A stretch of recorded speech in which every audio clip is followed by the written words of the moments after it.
after having wonderful lunch, again we come together with the purpose to study the word of God. மத்திய உணவுக்கு பின்பாக மீண்டுமாக நாம் கர்த்தருடைய வசனத்தை படிக்குமாறு கூடி வந்திருக்கிறோம்.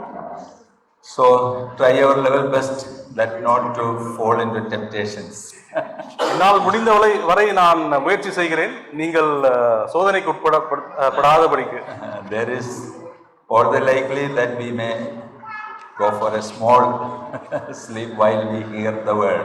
கர்த்தருடைய வசனத்தை கேட்கும் பொழுது தூக்கம் வரலாம். Especially the subject that we are going to study is somehow disturb us. Okay. இன்று நாம் படிக்க போகின்ற இந்த தலைப்பு நம்மை நிச்சயமாகவே பாதித்தது. But it is very practical and practically very important. ஆனால் நாம் படிக்க போகின்ற இந்த ஒரு சத்தியமானது நடைமுறை கிறிஸ்தவ வாழ்க்கையிலே மிக அவசியமான ஒரு சத்தியம். The subject that we are going to meditate is forgiveness. நாம் படிக்க போகின்ற தலைப்பு என்னவென்று பார்க்கும் பொழுது மன்னிப்பை குறித்து. See, preaching and writing about forgiveness is a funny thing, but practicing it in one's life, மன்னிப்பை குறித்து மன்னிப்பை குறித்து பேசுவதும் பிரசங்கிப்பதும் மிகவும் எளிதான ஒரு காரியம். ஆனால் நடைமுறை வாழ்க்கையிலே அதை அபியாசப்படுத்தக்கூடிய அந்த ஒரு காரியம் மிக கடினமான ஒரு காரியம். As per the gravity of the problems we face, simply forgive others is not that easy. நம்முடைய வாழ்க்கையிலே நாம் சந்திக்கக்கூடிய பிரச்சனைகளை நாம் பார்க்கும் பொழுது ஒரு நபரை மன்னிப்பது என்பது சாதாரண ஒரு காரியம் அல்ல.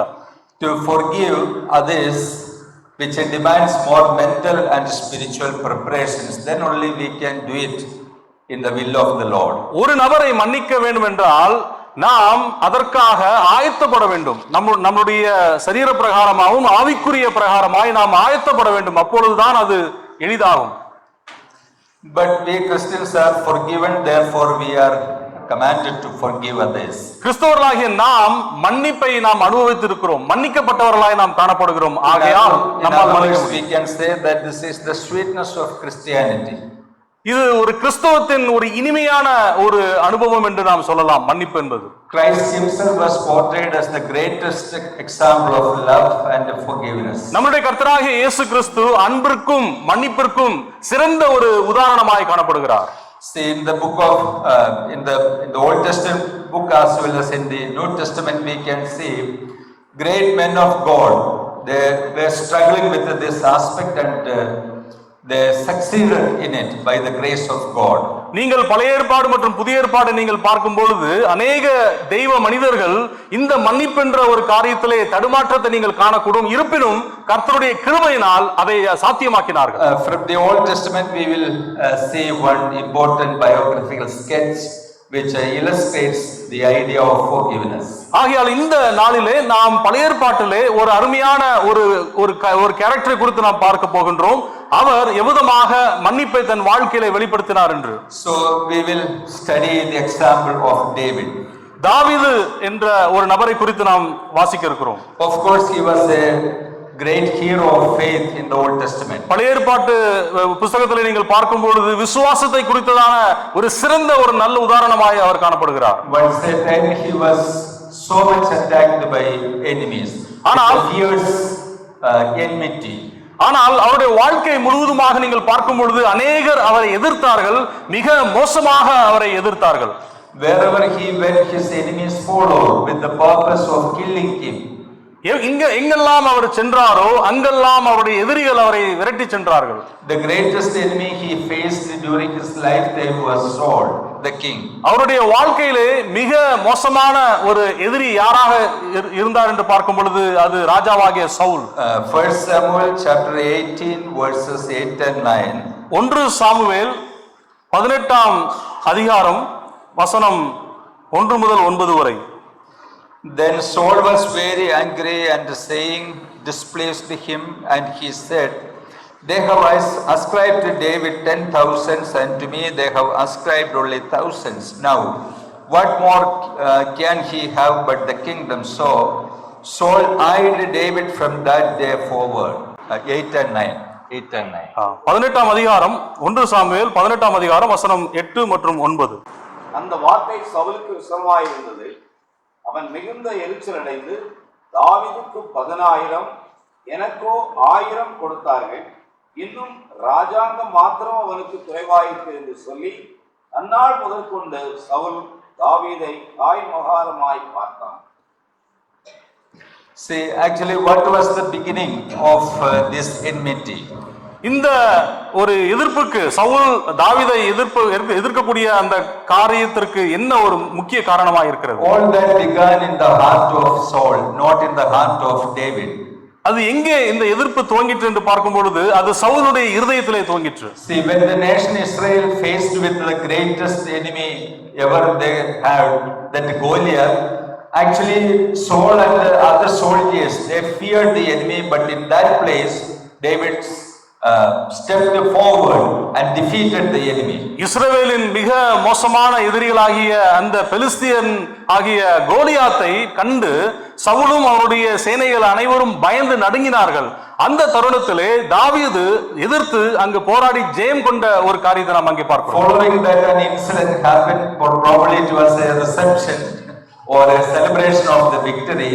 The ladies or the women class of Israel, they ascribed, they sang a song which ascribed 10,000 to David and only 1,000 to Saul.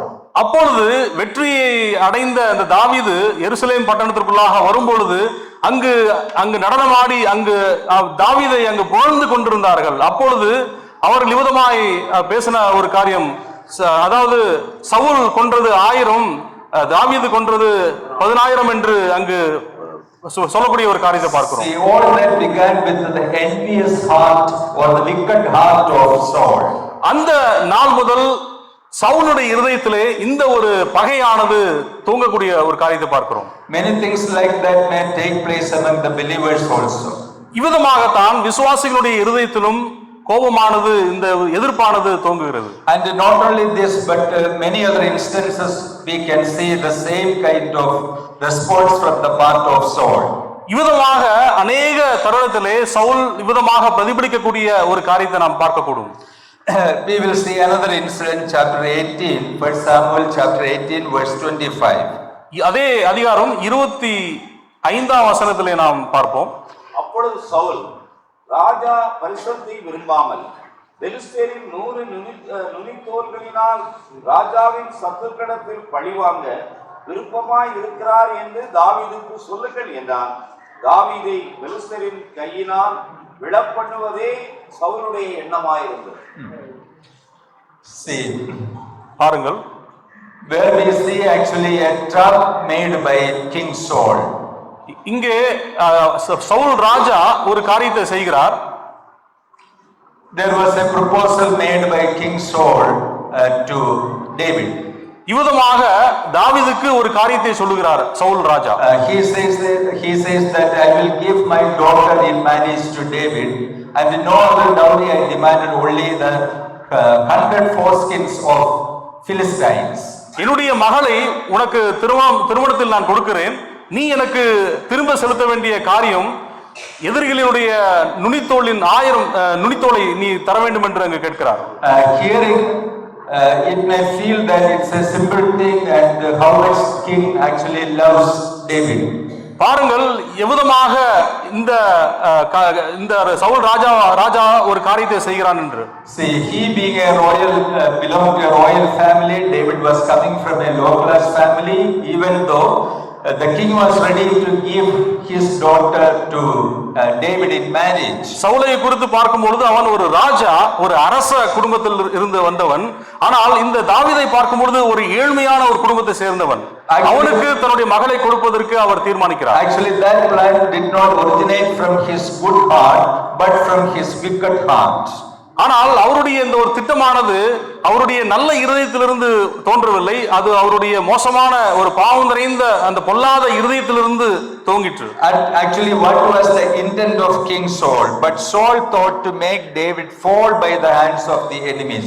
That was his intent. இங்கே சவுல் ராஜாவுடைய எண்ணம் என்னவென்று பார்க்கும் பொழுது இந்த தாவீது அந்த எதிரிகளால் கொலை செய்யப்பட வேண்டும் என்ற ஒரு நோக்கத்தோடு செய்கிறான். Actually, this King Saul, he was a very crooked person.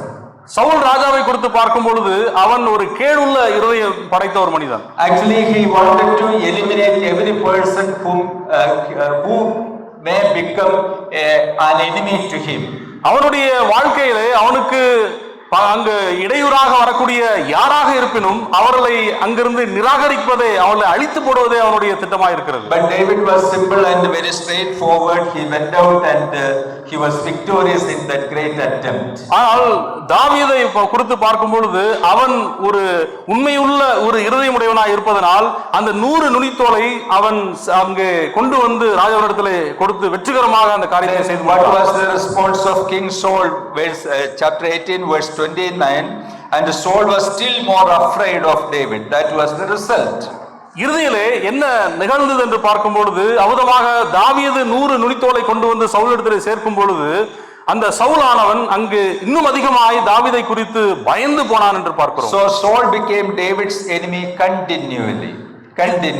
இப்பொழுது தொடர்ந்து சவுல் தாவீதினுடைய எதிரியாகவே அங்கு காட்சி கொடுக்கிறார். And many days and months passed by, the enmity was not decreasing, instead it was increasing day by day. பல நாட்கள் கடந்து போயிற்று, ஆனாலும் கூட அவருடைய பகையானது அங்கே அதிகரித்து கொண்டே போகிறதை பார்க்கிறோம். Then chapter 19 verse 10, 19ஆம் அதிகாரம் 10ஆம் வசனத்தை குறித்து there we see another incident that he was purposing to kill David. அந்த 10ஆம் வசனத்திலே மற்றொரு சம்பவத்திலே சவுல் ராஜா தாவீதை கொலை செய்ய முயற்சிக்கிறதை பார்க்கலாம். Then Saul sought to pin David to the wall with the spear, but he slipped away from Saul's presence. அப்பொழுது சவுல் தாவீதை ஈட்டினாலே சுவரோடு சேர்த்து உருவ குத்தி போட பார்த்தான். And he drove the spear into the wall. Such was the attack. அவன் அந்த ஈட்டியை எய்த அந்த ஒரு வேகத்தை பார்க்கும் பொழுது செவரோடு சேர்த்து அவனை அங்கு ஈட்டியிலே குத்த வேண்டும் என்று திட்டமிடுகிறான். So David fled and escaped that night. அந்த இரவிலே தாவீது ராஜா அங்கு தாவீதானவன் அங்கு தப்பித்து ஓடக்கூடிய ஒரு காரியத்தை பார்க்கிறான். Can believers do so? ஒரு விசுவாசி விதமாக செய்யக்கூடுமோ? Can the so-called people of God do so? தேவனுடைய மனிதர்கள் விதமாய் செய்யக்கூடுமோ? Saul also was a son of Abraham. இந்த சவுல் ஆபிரகாமினுடைய பிள்ளை அல்லவா? belonged to the people of God. அங்கு தேவ மனிதர்கள் அவனை அதிகமாய் நேசிக்கவில்லையா? And he also read the word of God. அவன் கர்த்தருடைய வசனத்தை அங்கே வாசிக்கவில்லையா? Himself was anointed by the prophet Samuel. அங்கே சாமுவேல் என்ற தீர்க்கதரிசியால் அங்கு எண்ணெயால் அபிஷேகம் செய்யப்பட்ட ஒரு ராஜாவல்லவா? He was appointed by God into that office. கர்த்தராகிய தேவனே தாமே அவனை ராஜாவாக அங்கு நியமிக்கவில்லையா? Yet he had no problem of trying to attack and kill his servant David. இருப்பினும் கூட சவுல் அந்த தாவீதை அங்கு கொலை செய்ய வேண்டும் என்று அவன் திட்டமிடுகிறதை பார்க்கிறோம். Then another occasion, வேறொரு சம்பவம், Samuel chapter 24 verses from 4 to 6. 24ஆம் அதிகாரம் வசனம் 4 முதல் 6 வரை. Why don't you read in Tamil? தாவீதின் மனுஷர் அவனை நோக்கி, இதோ நான் உன் சத்ருவை உன் கையில் ஒப்புக் கொடுப்பேன், உன் பார்வைக்கு நலமானபடி அவனுக்கு செய்வாயாக என்று கர்த்தர் உன்னோடே சொன்ன நாள் இதுதானே என்றார்கள். தாவீது எழுந்திருந்து போய் சவுலுடைய சால்வையின் தொங்கலை மெல்ல அறுத்துக் கொண்டான். தாவீது சவுலின் சால்வை தொங்கலை அறுத்துக் கொண்டது நிமித்தம் அவன் மனது அடித்துக் கொண்டே இருந்தது. Up to 6 verses. மனுஷனை பார்த்து, கர்த்தர் அபிஷேகம் பண்ணின என் ஆண்டவனே, என் கையை போடும்படியான இப்படிப்பட்ட காரியத்தை நான் செய்யாதபடிக்கு கர்த்தர் என்னை காப்பாராக. அவர் கர்த்தரால் அபிஷேகம் பண்ணப்பட்டவர் என்று சொல்லி தன் மனுஷனை சவுலின் மேல் எழும்ப ஒட்டாமல் இவ்வார்த்தைகளினால் அவர்களை தடை பண்ணினான். சவுல் எழுந்திருந்து கேள்வி விட்டுபடியே நடந்துட்டான். Actually, here we can see the contrast between Saul and King David. இங்க நீங்கள் சவுலுக்கும் தாவீதுக்கும் இடையே ஏற்படக்கூடிய ஒரு பெரிய வித்தியாசத்தை நீங்கள் காணக்கூடும். Actually, it was a wonderful occasion.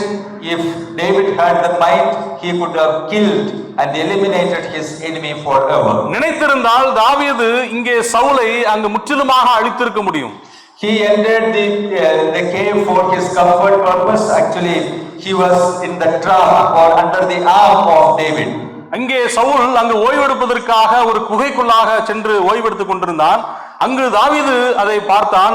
தாவீதுக்கு ஒரு ஏற்ற ஒரு சூழலை அங்கே சவுலை அழிப்பதற்கு David's companions encouraged David to kill him and remove him.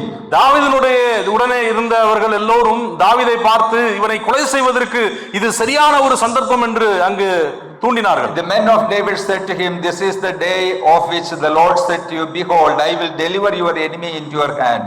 You may do to him as it seems good to you."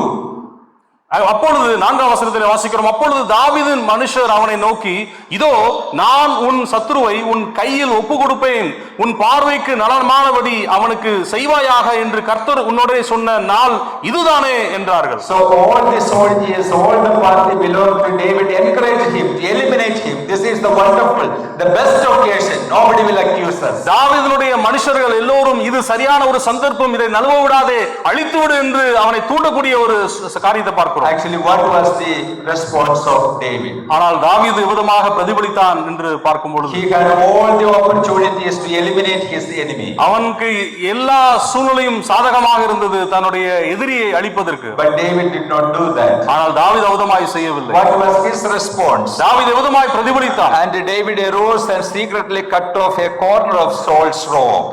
அங்கு தாவீது எழுந்திருச்சு அவருடைய வஸ்திரத்தின் ஒரு ஓரத்தை அங்கு வெட்டி கொண்டு சென்றார். The only thing he wanted to indicate or remind King Saul that I had all the opportunities to kill you, but I don't do. I value your life. எதற்காக தாவீது சவுலின் சால்வை தொங்கலை அங்கு அறுத்தான் என்று பார்க்கும் பொழுது அங்கு சவுல் ராஜாவுக்கு ஒரு காரியம் புரிய வேண்டும். அதாவது தாவீது கொலை செய்வதற்கு எல்லாவித சந்தர்ப்பம் சூழ்நிலைகள் சாதகமாக இருந்தும் அங்கு அற்புதமாய் செய்யவில்லை. You are always after me to kill me, but I will not do that. I respect your person. அது மாத்திரமல்ல, நீ என்னை எப்பொழுதுமே கொலை செய்வதற்காக வகை தேடி சுற்றி திரிந்து கொண்டிருக்கிறாய், ஆனால் நான் அமுதமான ஒரு மனிதன் அல்ல என்பதை சவுலுக்கு புரிய வைப்பதற்காக தாவீது விதமாய் காரியத்தை செய்தார். See, only David had done a little thing, but if that accused disturbed his conscience. அங்கு தாவீது ஒரு சிறிய காரியத்தை தான் செய்தார், ஆனால் அது சவுலுடைய இருதயத்தை அதிகமாய் பாதித்தது. David's heart troubled him because he had cut Saul's robe. அங்கு தாவீதுடைய இருதயமானது அங்கு மிகவும் வேதனை அடைந்தது. ஏனென்றால் ஒரு ராஜாவாகிய சவுலுடைய வஸ்திரத்தின் ஓரத்தை அங்கு அறுத்ததை குறித்து அவன் வருத்தப்படுகிறதை பார்க்கிறோம். See the statement made by David. பாருங்கள் தாவீது இவ்விதமாய் பேசுகிறார் என்று. The Lord forbid that I should do this thing to my master, not my enemy, my master. Then he says, the Lord's anointed. He is not only my master, but he is the anointed of the Lord.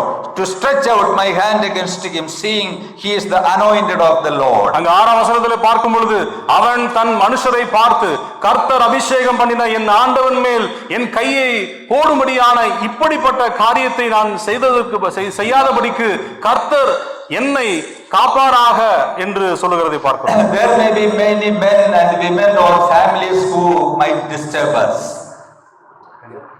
There may be many men and women who disturb us. நம்முடைய வாழ்க்கையிலே நம்முடைய குடும்பத்திலோ அல்லது மற்றவர்கள் அநேக வேளையிலே நம்மை தொந்தரவு செய்யக்கூடும். Sometimes maybe we come into the role of enemies of us. அநேக வேளையிலே அவர்கள் நமக்கு எதிரிகளை போல அவர்கள் பிரதிபலிக்கக்கூடும். And in such times sometimes we are very disturbed and in confusion what to do such people and what should be my response to such people. அவதமான தருணத்தில் நாம் என்ன செய்ய வேண்டும், எப்படி பிரதிபலிக்க வேண்டும் என்று நமக்கு ஒரு குழப்பம் ஏற்படலாம். Sometimes brothers and sisters may curse them. அநேக வேளையிலே உங்களுடைய சகோதர சகோதரிகள் உங்களை அங்கு சபிக்கலாம். And sometimes pray against them. உங்களுக்கு விரோதமாய் அவர்கள் ஜெபிக்கலாம். Sometimes we decide so much that this man, if anyway to be taken away. இந்த மனிதன் என்னுடைய வாழ்க்கையிலிருந்து எடுத்து போடும் ஆண்டவர் என்றும் ஜெபிக்கலாம். Sometimes sisters may hate their husbands. அநேக வேளையிலே சகோதரிகள் தங்களுடைய சொந்த புருஷனை அங்கு வெறுக்கலாம். Husbands may hate their wives. புருஷர்கள் சொந்த மனைவியை அங்கு வெறுக்கலாம். This all the likely to happen in day-to-day lives of Christians. இவ்விதமான காரியங்கள் நம்முடைய நடைமுறை கிறிஸ்தவ வாழ்க்கையிலே நாம் அனுபவிக்க கூடும். But we are Christians, born again people, washed by the precious blood of Jesus Christ. ஆனால் நாம் கர்த்தருடைய பிள்ளைகள், ரட்சிக்கப்பட்ட விசுவாசிகள், கர்த்தருடைய திரு ரத்தத்தால் கழுவப்பட்ட விசுவாசிகள். So can we respond as any man in the world? நாம் இந்த உலக எவ்விதமான ஒரு பிரதிபலிப்பை நாம் காண்பிக்க வேண்டும். Our responses should be Christian in every situation. நம்முடைய பிரதிபலிப்பு ஒவ்வொரு தருணத்திலும் ஒவ்வொரு சூழலிலும் ஒரு கிறிஸ்தவனாக பிரதிபலிக்க வேண்டும். Actually David had done no wrong at all against this man Saul. தாவீதை பார்க்கும்போது இந்த சவுல் ராஜாவுக்கு விரோதமாய் அவன் எந்த ஒரு காரியத்தையும் அவன் செய்யவில்லை. Many a time Saul conspired to kill David and set up traps against David. ஆனால் சவுல் ராஜாவை பார்க்கும்போது தாவீதை கொலை செய்வதற்கு अनेक சூழ்ச்சிகளை அவன் செய்கிறது. All that sprang up from his wicked heart. அந்த சூழ்ச்சி காரியங்கள் எல்லாம் சவுல் ராஜாவுடைய இருதயத்திலிருந்து பிறக்கக்கூடியதை பார்க்கிறோம். See, envy is a problem with the fallen humanity. இந்த விழுந்து போன மனுக்குலத்திலே இந்த பொறாமை என்ற ஒரு காரியம் மிக மோசமான ஒரு காரியமாய் காணப்படுகிறது. We are born again people, we are blessed with a new nature, our heart is indwelt by the Holy Spirit, everything is okay. Still we are not totally free from sinful nature. ரட்சிக்கப்பட்ட விசுவாசிகளாகிய நாம், மன்னிக்கப்பட்ட விசுவாசிகளாகிய நாம், பரிசுத்த ஆவியானவரை கொண்டுள்ள நாம் இவ்விதமான பாவத்தை செய்கிறவர்களாக நாம் காணப்படுகிறோம். ஏனென்றால் நாம் இன்னும் பாவ பிரசன்னத்திலும் பாவ சுபாவமுடையவர்களாக நாம் காணப்படுகிறோம். In the churches there is the chances of developing envy against one another. பொதுவாக சபைகளிலே இவ்விதமான பொறாமை போட்டி ஏற்படுவது சாத்தியம். If you exhort in a better way, இதை நல்ல விதமாக சொல்ல வேண்டும் என்றால், if you sing a song in a very nice way, நீங்கள் ஒரு பாடலை மிக இனிமையாக அழகாக பாடுவீர்களானால், if your popularity as a servant of the Lord is increases, தேவனுடைய மனிதனாய் உங்களுடைய புகழ் அங்கு அதிகரிக்கும் பொழுது, if people say praiseworthy of you among many other people, சபைக்கு முன்பாக உங்களை குறித்து பாராட்டுகள் அங்கு வரும் பொழுது, if people happen to see that the hand of the Lord is with you and your ministries are getting blessed day by day, ஜனங்கள் உங்கள் மீதும் உங்களுடைய ஊழியத்தின் மீது கர்த்தருடைய கரத்தை பார்க்கும் பொழுது, or sometimes your family life is going in a wonderful way, அல்லது உங்களுடைய குடும்ப வாழ்க்கை மிக அழகாக அங்கு செல்லும் பொழுது, or on another situation your children are getting blessed day by day in every class in or every standard, அல்லது உங்களுடைய பிள்ளைகள் அவருடைய படிப்பிலும் அனைத்து காரியங்களிலும் அவர் சிறந்தவர்களாக அவர் திகழும் பொழுது, quiet hearts may be disturbed by seeing all these. இவைகளை பார்க்கும் பொழுது அநேகருடைய இருதயமானது அங்கு கலங்கடிக்கும். Husband start to murmur to his wife, in vice versa the sister also start to murmur to husband, many other people. அப்பொழுது மனைவியானவள் தன் புருஷனிடத்திலே அங்கு முறுமுறுக்கக்கூடிய ஒரு காரியத்தை பார்க்கலாம். புருஷனும் அவதுமாக தன் மனைவியை பார்த்து அந்த காரியங்களை குறித்து முறுமுறுக்கக்கூடிய ஒரு காரியத்தை நாம் பார்க்கலாம். So all these things may happen with any brother and any sister. இவ்விதமான காரியங்கள் எந்த ஒரு சகோதரனும் எந்த ஒரு சகோதரனுடைய வாழ்க்கையிலே நாம் காணக்கூடும். In spite of all this wickedness of Saul, David did not do anything retaliatory to Saul. அந்த சவுல் ராஜாவுடைய ஒரு பொல்லாத ஒரு சூழ்ச்சி காரியங்கள் பார்த்தும் கூட தாவீது அவதமான ஒரு காரியத்தை அங்கு பதில் செய்யவில்லை. He controlled his heart, he controlled his hands, he controlled his eyes. அவன் தாவீது ராஜா தன்னுடைய இருதயத்தையும் தன்னுடைய கரங்களையும் தன்னுடைய எண்ணங்களை அங்கு கட்டுக்குள்ளாக கொண்டு வருவதை பார்ப்பார். He controlled his emotions by the power of the Holy Spirit. அவருடைய உணர்வுகளை எல்லாம் அங்கு பரிசுத்த ஆவியானவருடைய கட்டுப்பாட்டுக்குள்ளாக கொண்டு வரக்கூடிய ஒரு காரியம். He said to himself that Saul is the anointed of the Lord. He is my master. I will not raise up my hands against the anointed of the Lord. அங்கு தாவீது ராஜா சவுலை பார்த்து சொல்கிறார், அவர் கர்த்தரால் அபிஷேகம் பண்ணப்பட்டவர் என்று அங்கு மரியாதையாக அவரை கையாளக்கூடிய காரியத்தை பார்க்கிறோம். Actually Saul wanted to eliminate David or kill David, but David wanted to honor his master. Saul அந்த தாவீதை அழிக்க வேண்டும் என்று அவன் வகை தேடுகிறான். ஆனால் தாவீதை பார்க்கும் பொழுது தன்னுடைய எஜமான் என்று அவருக்கு மரியாதை செலுத்தக்கூடிய ஒரு காரியத்தை பார்க்கிறோம். That kind of phrase went some time. இவ்விதமான ஒரு போட்டிகள் நம்முடைய வாழ்க்கையில காணக்கூடும். David always kept himself in the power of the Lord. ஆனால் தாவீதோ எப்பொழுதுமே கர்த்தருடைய வல்லமைக்குள்ளாக அவன் கட்டுக்குள்ளாக அவன் He காணப்படுகிறான். kept the word of God in his life. அவனுடைய வாழ்க்கை முழுவதும் பார்க்கும்போது கர்த்தருடைய வசனத்தை அவன் கைக்கொள்ளக்கூடிய மனிதனாய் காணப்பட்டான். During or in between these times he had written many psalms. இந்த இடைப்பட்ட காலத்தில் தான் தாவீது ராஜா அநேக சங்கீதங்களை அவர் எழுதினார். Every psalm reflects the sentiments and the struggles actually David faced with. எல்லா சங்கீதமும் தாவீது கடந்து சென்ற இந்த ஒரு சூழ்நிலையை பிரதிபலிக்கக்கூடிய சங்கீதங்களாய் And காணப்படுகிறது. in certain times David said to himself in very depression that someday I will be killed by Saul. அவன் இவ்விதமாக அவன் தன்னுடைய வியாகுலத்தை வெளிப்படுத்தினார். ஒரு நாள் நிச்சயமாகவே நான் சவுல் ராஜாவால் கொலை செய்யப்படக்கூடும் என்று சொல்லக்கூடியவர். But he did not do anything retaliatory against the King Saul. அப்படி இருந்தும் கூட தாவீது சவுலுக்கு விரோதமாய் எந்த ஒரு காரியத்தையும் அவன் செய்யவில்லை. Finally what happened you know?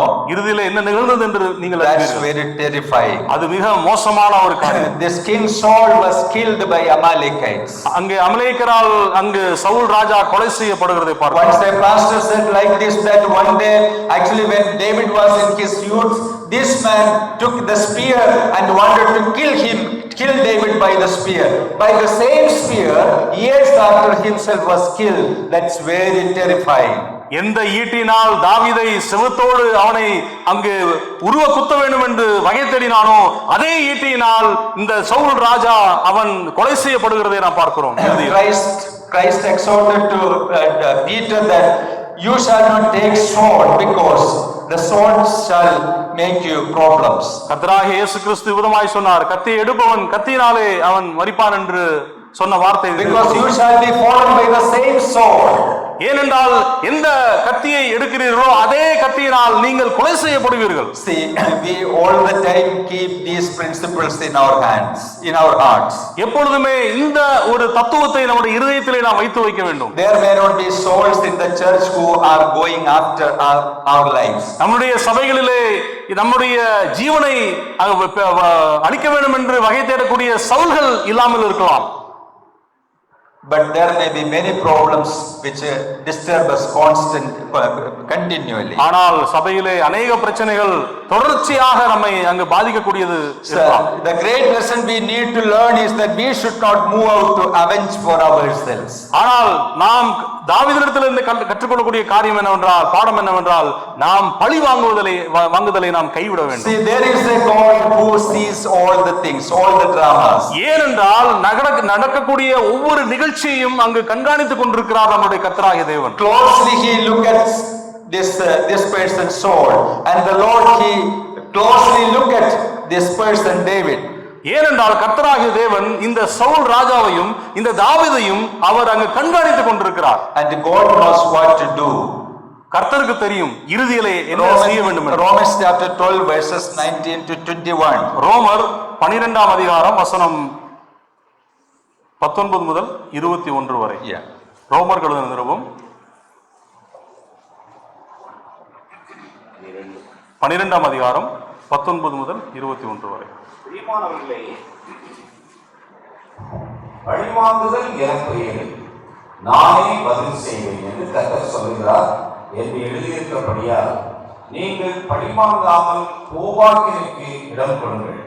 அன்றில் ஒரு சத்ரு பசியாய் இருந்தால் அவனுக்கு போஜனம் கொடு, அவன் தாகமாய் இருந்தால் அவனுக்கு பானம் கொடு. நீ இப்படி செய்வதனால் அக்கினி தழலை அவன் தரையின் மேல் குவிப்பாய். நீ தீமையினாலே விடப்படாமல் தீமையை நன்மையினாலே வெல்லு.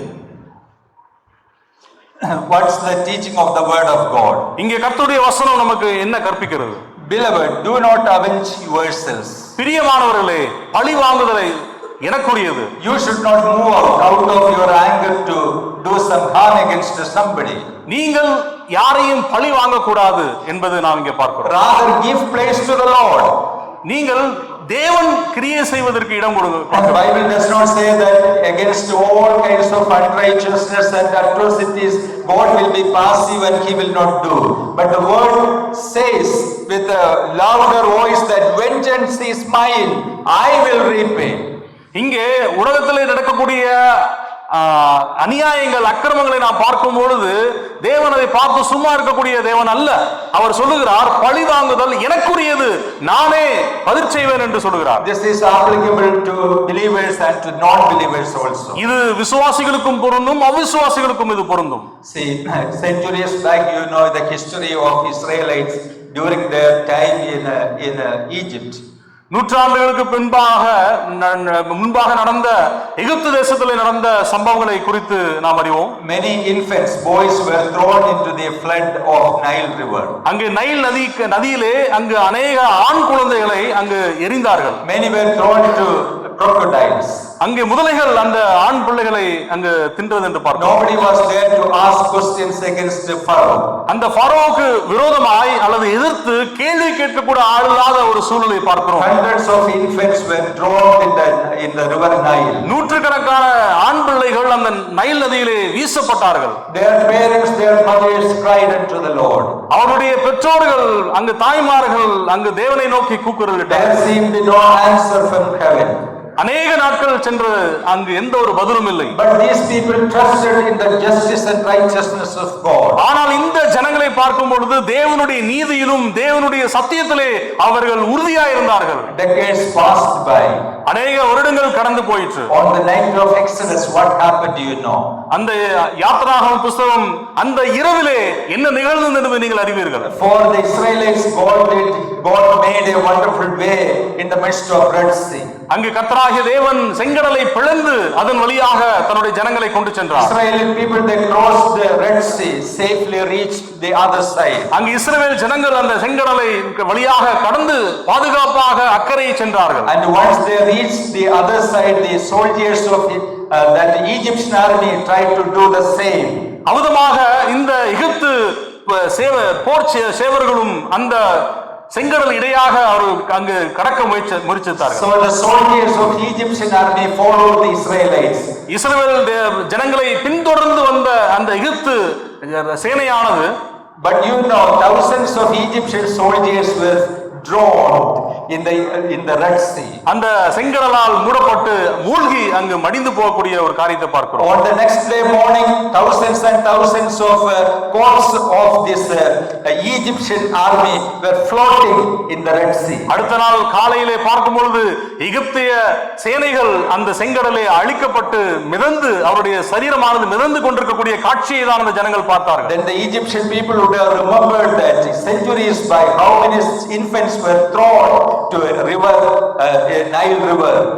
அப்பொழுது இந்த இஸ்ரவேல் ஜனங்கள் நினைத்து பார்த்திருப்பார்கள், எவ்விதமாக எங்களுடைய சிறு பிள்ளைகளை, ஆண் பிள்ளைகளை அந்த நைல் நதியிலே வீசினார்களோ, அவருடைய பிணங்கள் அங்கு மிதந்ததோ, அவ்விதமாக தேவன் பழி வாங்கினார் என்பது. The word says that the vengeance is God's work. கர்த்தருடைய வசனம் சொல்லுகிறது, பழி வாங்குதல் எனக்குரியது, நானே பதில் செய்வேன் என்று சொல்லுகிறார். If somebody does injustice and unrighteousness against you, keep your mind calm in the power of the Holy Spirit. உங்களுக்கு விரோதமாக யாராக இருப்பினும் ஏதாவது காரியங்களை செய்வார்களே ஆனால் நீங்கள் பொறுமையாக நீங்கள் கர்த்தருடைய வல்லமையான கருத்துக்குள்ளாக அடங்கி இருக்க வேண்டும். Simply pray and bless your enemies and people who disturb you. உங்களுக்கு விரோதமாக எழும்பக்கூடியவர்களுக்காக நீங்கள் ஜெபித்து நீங்கள் அமைதலாக இருக்க வேண்டும். Bible does not say that your justice which does not have any value in God's sight. அநேக வேளையிலே உங்களுக்கு நீதி கிடைக்காமல் இருக்கலாம். Your righteousness, your justice has value in the sight of the Lord. இந்த உலக நீதிமன்றத்திலே உங்களுக்கு நீதி கிடைக்காமல் இருக்கலாம், ஆனால் தேவனுடைய நீதிமன்றத்திலே நிச்சயமாக உங்களுக்கு நீதி உண்டு. All of your anger is not sinful. எல்லா கோபமும் அங்கு பாவம் இல்லை. Your anger also has some importance.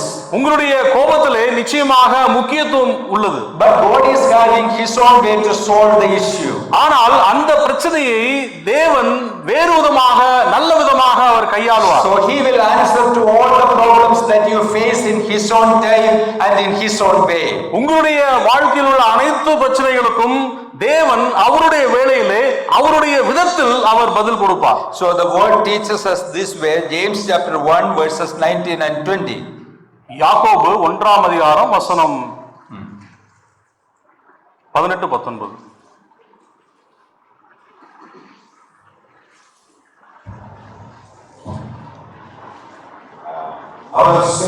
அவர் சித்தம் கொண்டு தம்முடைய சிருஷ்டிகளில் நாம் முதல் பலனாவதற்கு நம்மை சத்திய வசனத்தினாலே ஜெயித்தார்.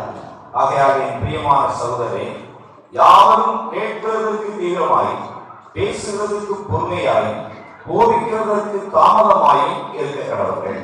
Three important exhortations given by James. இங்க யாக்கோபு மூன்று அருமையான தத்துவங்களை இங்க சொல்லுகிறார். So he says, dear brother, beloved brethren, how to react in such and such situations.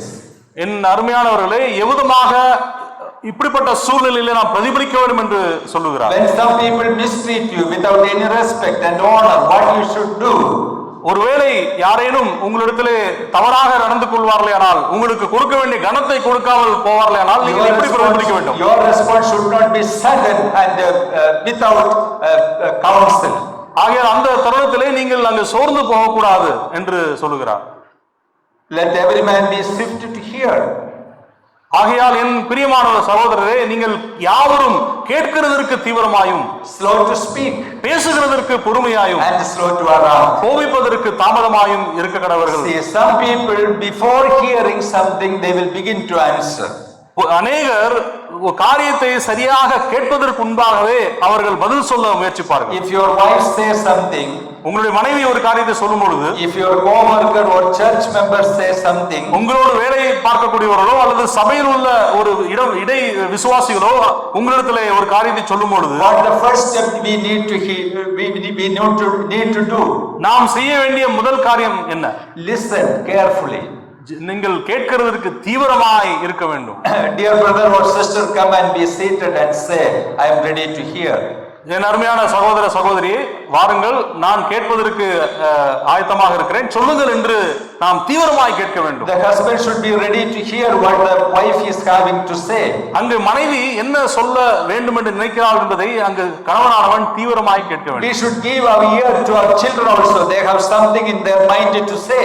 அநேக வேளையிலே நம்முடைய பிள்ளைகளுக்கு நம்முடைய செவிகளை திறக்க வேண்டும். அவர்கள் என்ன சொல்ல வேண்டும் என்று விரும்புகிறார்கள் என்பதை நாம் கேட்க வேண்டும். For some days or some hours she is not smiling, she is not acting that positively, or he is not smiling, or he is not active. Something is going through his or her heart.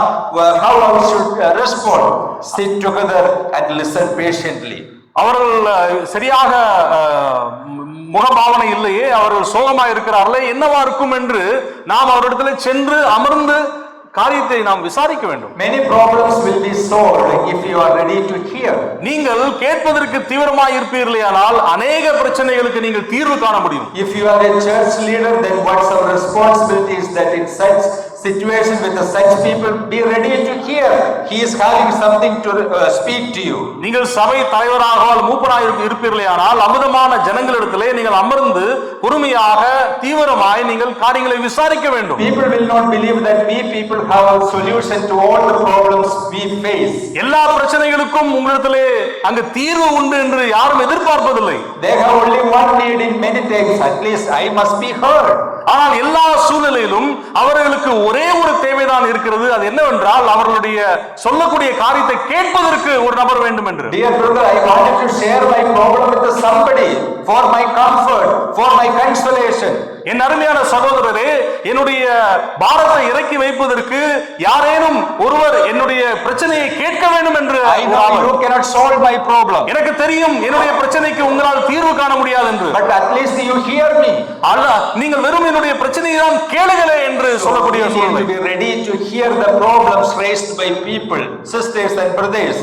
என் அருமையான சகோதர சகோதரிகளே, நீங்கள் மற்றவர்களுடைய பிரச்சனையை கேட்பதற்கு நீங்கள் தீவிரமாய் நீங்கள் இருக்க வேண்டும். Then we simply pray for them. நாம் அவர்களுக்காக நாம் ஜெபிக்க வேண்டும். They will be comforted and they will be gone out with lighter hearts. நிச்சயமாகவே அவதமாய் நீங்கள் செய்யும் பொழுது அவர்கள் உங்களிடத்திலிருந்து கடந்து செல்லும் பொழுது சமாதானத்தோடு கடந்து செல்வார்கள். Before hearing completely, we should not begin to answer. அவர்கள் முழுமையாக சொல்லி முடிப்பதற்கு முன்பாக நீங்கள் அங்கு அவசரப்பட்டு பேச நீங்கள் காரியத்தை சொல்லக்கூடாது. This is a practical problem. இதுதான் நம்முடைய நடைமுறை பிரச்சனையாய் காணப்படுகிறது. If some people they speak to us over telephones, before listening all the things that he or she has to convey with us, we begin to answer their problem. I know what you are going to say. Then they have the question, are you in the place of God? பொதுவாக அநேகர் உங்களிடத்திலே ஒரு பிரச்சனை குறித்து போனில் பேசும்பொழுது, சகோதரரே எனக்கு தெரியும் நீங்கள் என்ன சொல்ல போகிறீர்கள் என்பது தெரியும், உங்களுடைய பிரச்சனை என்னவென்றும் எனக்கு தெரியும் என்று நாம் அநேக வேளையில சொல்வதுண்டு. இதுதான் நம்முடைய பிரச்சனை. அருமையானவர்களே, நீங்கள் எப்படி நீங்கள் உங்களை தேவனுடைய இடத்திலே வைத்து நீங்கள் பார்க்க முடியும்? அவருடைய காரியங்கள் எல்லாம் உங்களுக்கு தெரியுமா? How can you know my heart before I speak to you? எப்படி என்னுடைய இதயத்தில் உள்ள காரியத்தை நாம் பேசுவதற்கு முன்பாக உங்களுக்கு தெரியும். So be swift to hear, slow to speak and slow to wrath. ஆகையால் கேட்பதற்கு தீவிரமாயும் பேசுகிறதற்கு பொறுமையாயும் கோபிப்பதற்கு தாமதமாயும் இருக்க கடவர். If we follow the first two things, முதல் இரண்டு காரியங்கள் will not முதல் இரண்டு காரியத்தை நீங்கள் கடைபிடிக்கும் பொழுது நிச்சயமாக மூன்றாவது காரியம் அங்கு தானாக நடைபெறும். So this we need to practice in our Christian life and ministry. இதை நம்முடைய கிறிஸ்தவ வாழ்க்கையிலும் நம்முடைய கிறிஸ்தவ ஊழியத்திலும் நாம் இதை கடைபிடிக்க வேண்டும். This we should practice at home. நீங்கள் இதை உங்களுடைய வீட்டிலே நீங்கள் அதை நடப்பிக்க வேண்டும். Before hear your wife, you should not begin to answer. உங்களுடைய மனைவி சொல்லக்கூடிய காரியத்தை முழுமையாக கேட்பதற்கு முன்பாக நீங்கள் பதிலளிக்க கூடாது. Before hear your husband, you should not begin to answer. உங்களுடைய கணவர் சொல்லி முடிப்பதற்கு முன்பாக நீங்கள் பதில் சொல்லக்கூடாது. That will end up with a great tumult. அது நிச்சயமாக பிரச்சனையிலே முடியும். So first of all, swift to hear the word, swift to hear what the other person has in his mind to speak to us. ஆகையால் முதலாவது கேட்பதற்கு தீவிரமாய் நீங்கள் காணப்பட வேண்டும். Also Bible speaks about unconditional forgiveness. வேதமானது எந்த ஒரு எதிர்பார்ப்பும் இல்லாமல் மன்னிக்கக்கூடிய மன்னிப்பை குறித்து பேசுகிறதை பார்க்கிறோம். I myself heard a lot of times about this idea, unconditional forgiveness. எந்த ஒரு பாரபட்சமும் இல்லாமல் எந்த ஒரு கண்டிஷனும் இல்லாமல் அங்கு மன்னிக்கக்கூடிய அந்த ஒரு மன்னிப்பை குறித்து வேதத்திலே நாம் பார்க்கிறோம். Every time I learn more and more about this idea, I understand that it's very difficult. இதை குறித்து அதிகமாய் படிக்க ஒரு காரியம் எனக்கு புரிந்தது, இது மிக கடினமான ஒரு காரியம். See, Luke chapter 23 verse 34, where we see the example of Jesus Christ. லூக்கா 23ஆம் அதிகாரம் 24ஆம் வசனத்திலே கர்த்தராகிய இயேசு கிறிஸ்துவை குறித்து நாம் அங்கே பார்க்கிறோம். See, Jesus was praying for his enemy soldiers who they wanted to kill Jesus. கர்த்தராகிய இயேசு கிறிஸ்துவோ அவரை கொலை செய்யக்கூடிய அந்த போர் சேவகர்களுக்காக அங்கு ஜெபிக்கிறார். Father, forgive them, for they do not know what they do. பிதாவே இவர்களை மன்னியும், தாங்கள் செய்வது இன்னதென்று அறியாது இருக்கிறார்களே என்று. See, we know the sufferings that Christ underwent. இங்கே கர்த்தராகிய இயேசு கிறிஸ்து அனுபவித்த அந்த பாடுகளை நாம் அறிந்திருக்கிறோம். They persecuted him. Whatever they could do against Christ, they did. கர்த்தராகிய இயேசு கிறிஸ்துவுக்கு விரோதமாய் என்ன காரியங்கள் செய்ய முடியுமோ அனைத்தையும் அவருக்கு செய்தார்கள். See, even he was raised on the cross. அங்கு கர்த்தராகிய இயேசு கிறிஸ்து அங்கு சிலுவையிலே தூக்கப்பட்டார். And he was coming to the final minutes of his life. அவருடைய வாழ்க்கையின் இறுதி நொடி பொழுதை அங்கு சந்திக்கிறார். Still Jesus was praying to Father that forgive them, for they do not know what they do. கர்த்தராகிய இயேசு கிறிஸ்து தன்னுடைய பிதாவை நோக்கி அங்கு இவ்விதமான ஒரு ஜெபத்தை அங்கு ஏறெடுக்கிறார். பிதாவே இவர்களை மன்னியும், தாங்கள் செய்வது இன்னதென்று அறியாது இருக்கிறார்களே. This is unconditional forgiveness. இதுதான் எந்த ஒரு எதிர்பார்ப்பும் இல்லாமல் செய்யக்கூடிய காண்பிக்கக்கூடிய ஒரு மன்னிப்பு. In many areas we also to be ready to practice this kind of unconditional forgiveness, then only we can win many of brothers and sisters. நம்மளுடைய வாழ்க்கையில் உள்ள அனைத்து சூழ்நிலையிலும் இவ்விதமான ஒரு மன்னிப்பை நாம் காண்பிப்போமேயானால் நிச்சயமாக அது எந்த ஒரு பிரச்சனையும் எல்லாவற்றையும் அது சரி செய்துவிடும். Sometimes some people who oppose us will not be ready to hear, will not be ready to interact, will not be ready to solve the problem. அநேக வேளையிலே நமக்கு விரோதமாய் பேசக்கூடியவர்கள், எழும்பக்கூடியவர்கள் நம் சொல்லக்கூடிய காரியத்தை கேட்பதற்கு பொறுமை இல்லாதவர்களாக இருக்கலாம், அல்லது நாம் செய்யக்கூடிய காரியங்களை புரிந்து கொள்ளாமல் இருக்கலாம். We are ready to interact with them, we are ready to talk to them, we are ready to open our hearts before them. They are not ready, they are not available. How we will handle the issue? நாம் காரியத்தை எடுத்து சொல்வதற்கு ஆயத்தமாக இருக்கலாம், அவர்களிடத்தில் இடைபட வேண்டும் என்று நாம் நினைத்துக் கொண்டிருக்கலாம், ஆனால் அவர்கள் அங்கு கொஞ்சமும் அவர் இடம் கொடுப்பதில்லை. I think to handle such situation is very difficult. என் அருமையானவர்களே, அவதமான ஒரு சூழ்நிலை, மிக கடினமான ஒரு சூழ்நிலை. See, our mind and heart is filled with anger, righteous anger. நம்மளுடைய எண்ணமும் இருதயமும் அங்கு நீதியுள்ள ஒரு கோபத்திலே நிறைந்திருக்க கூடும். He is such a nasty person. Every Sunday morning he is breaking bread with me and singing loudly to the name of the Lord, and he is secretly acting all these things. Lord, what I will do? இவ்விதமாக நீங்கள் ஜெபிக்கலாம். ஆண்டவரே, இவ்வளவு ஒரு மோசமான ஒரு மனிதனாய் காணப்படுகிறான், அவன் ஒவ்வொரு ஞாயிற்றுக்கிழமையும் என்னோடு கூட அப்பம் விற்கிறான், ஆனால் இருதயத்தில் இவ்விதமான ஒரு பொல்லாத ஒரு காரியத்தை நினைத்துக் கொண்டிருக்கிறானே, எனக்கு விரோதமாய் செய்கிறானே என்று நீங்கள் தேவனிடத்தில் முறையிடலாம். In such and such situations what we can do?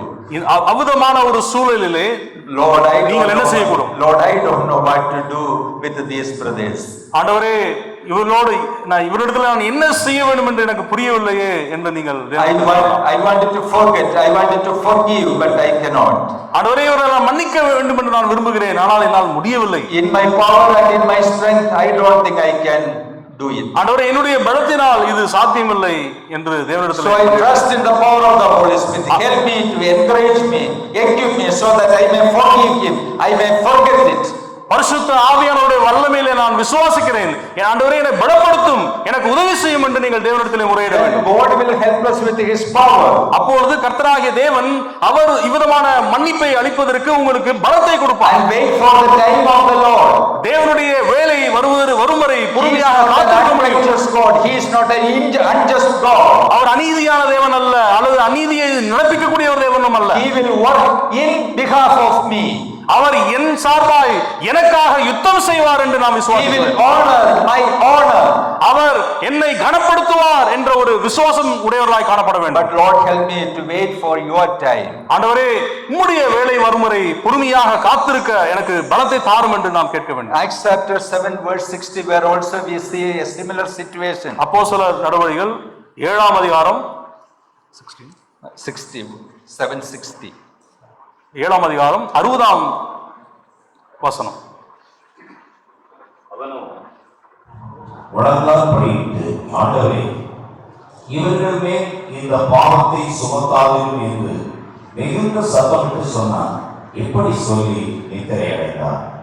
See, I cannot even imagine the death, the cruel death of Stephen. இங்கு ஸ்தேவானுடைய ஒரு கொடூரமான அந்த மரணத்தை என்னால் கற்பனை கூட செய்து பார்க்க முடியாது. I think he will be in his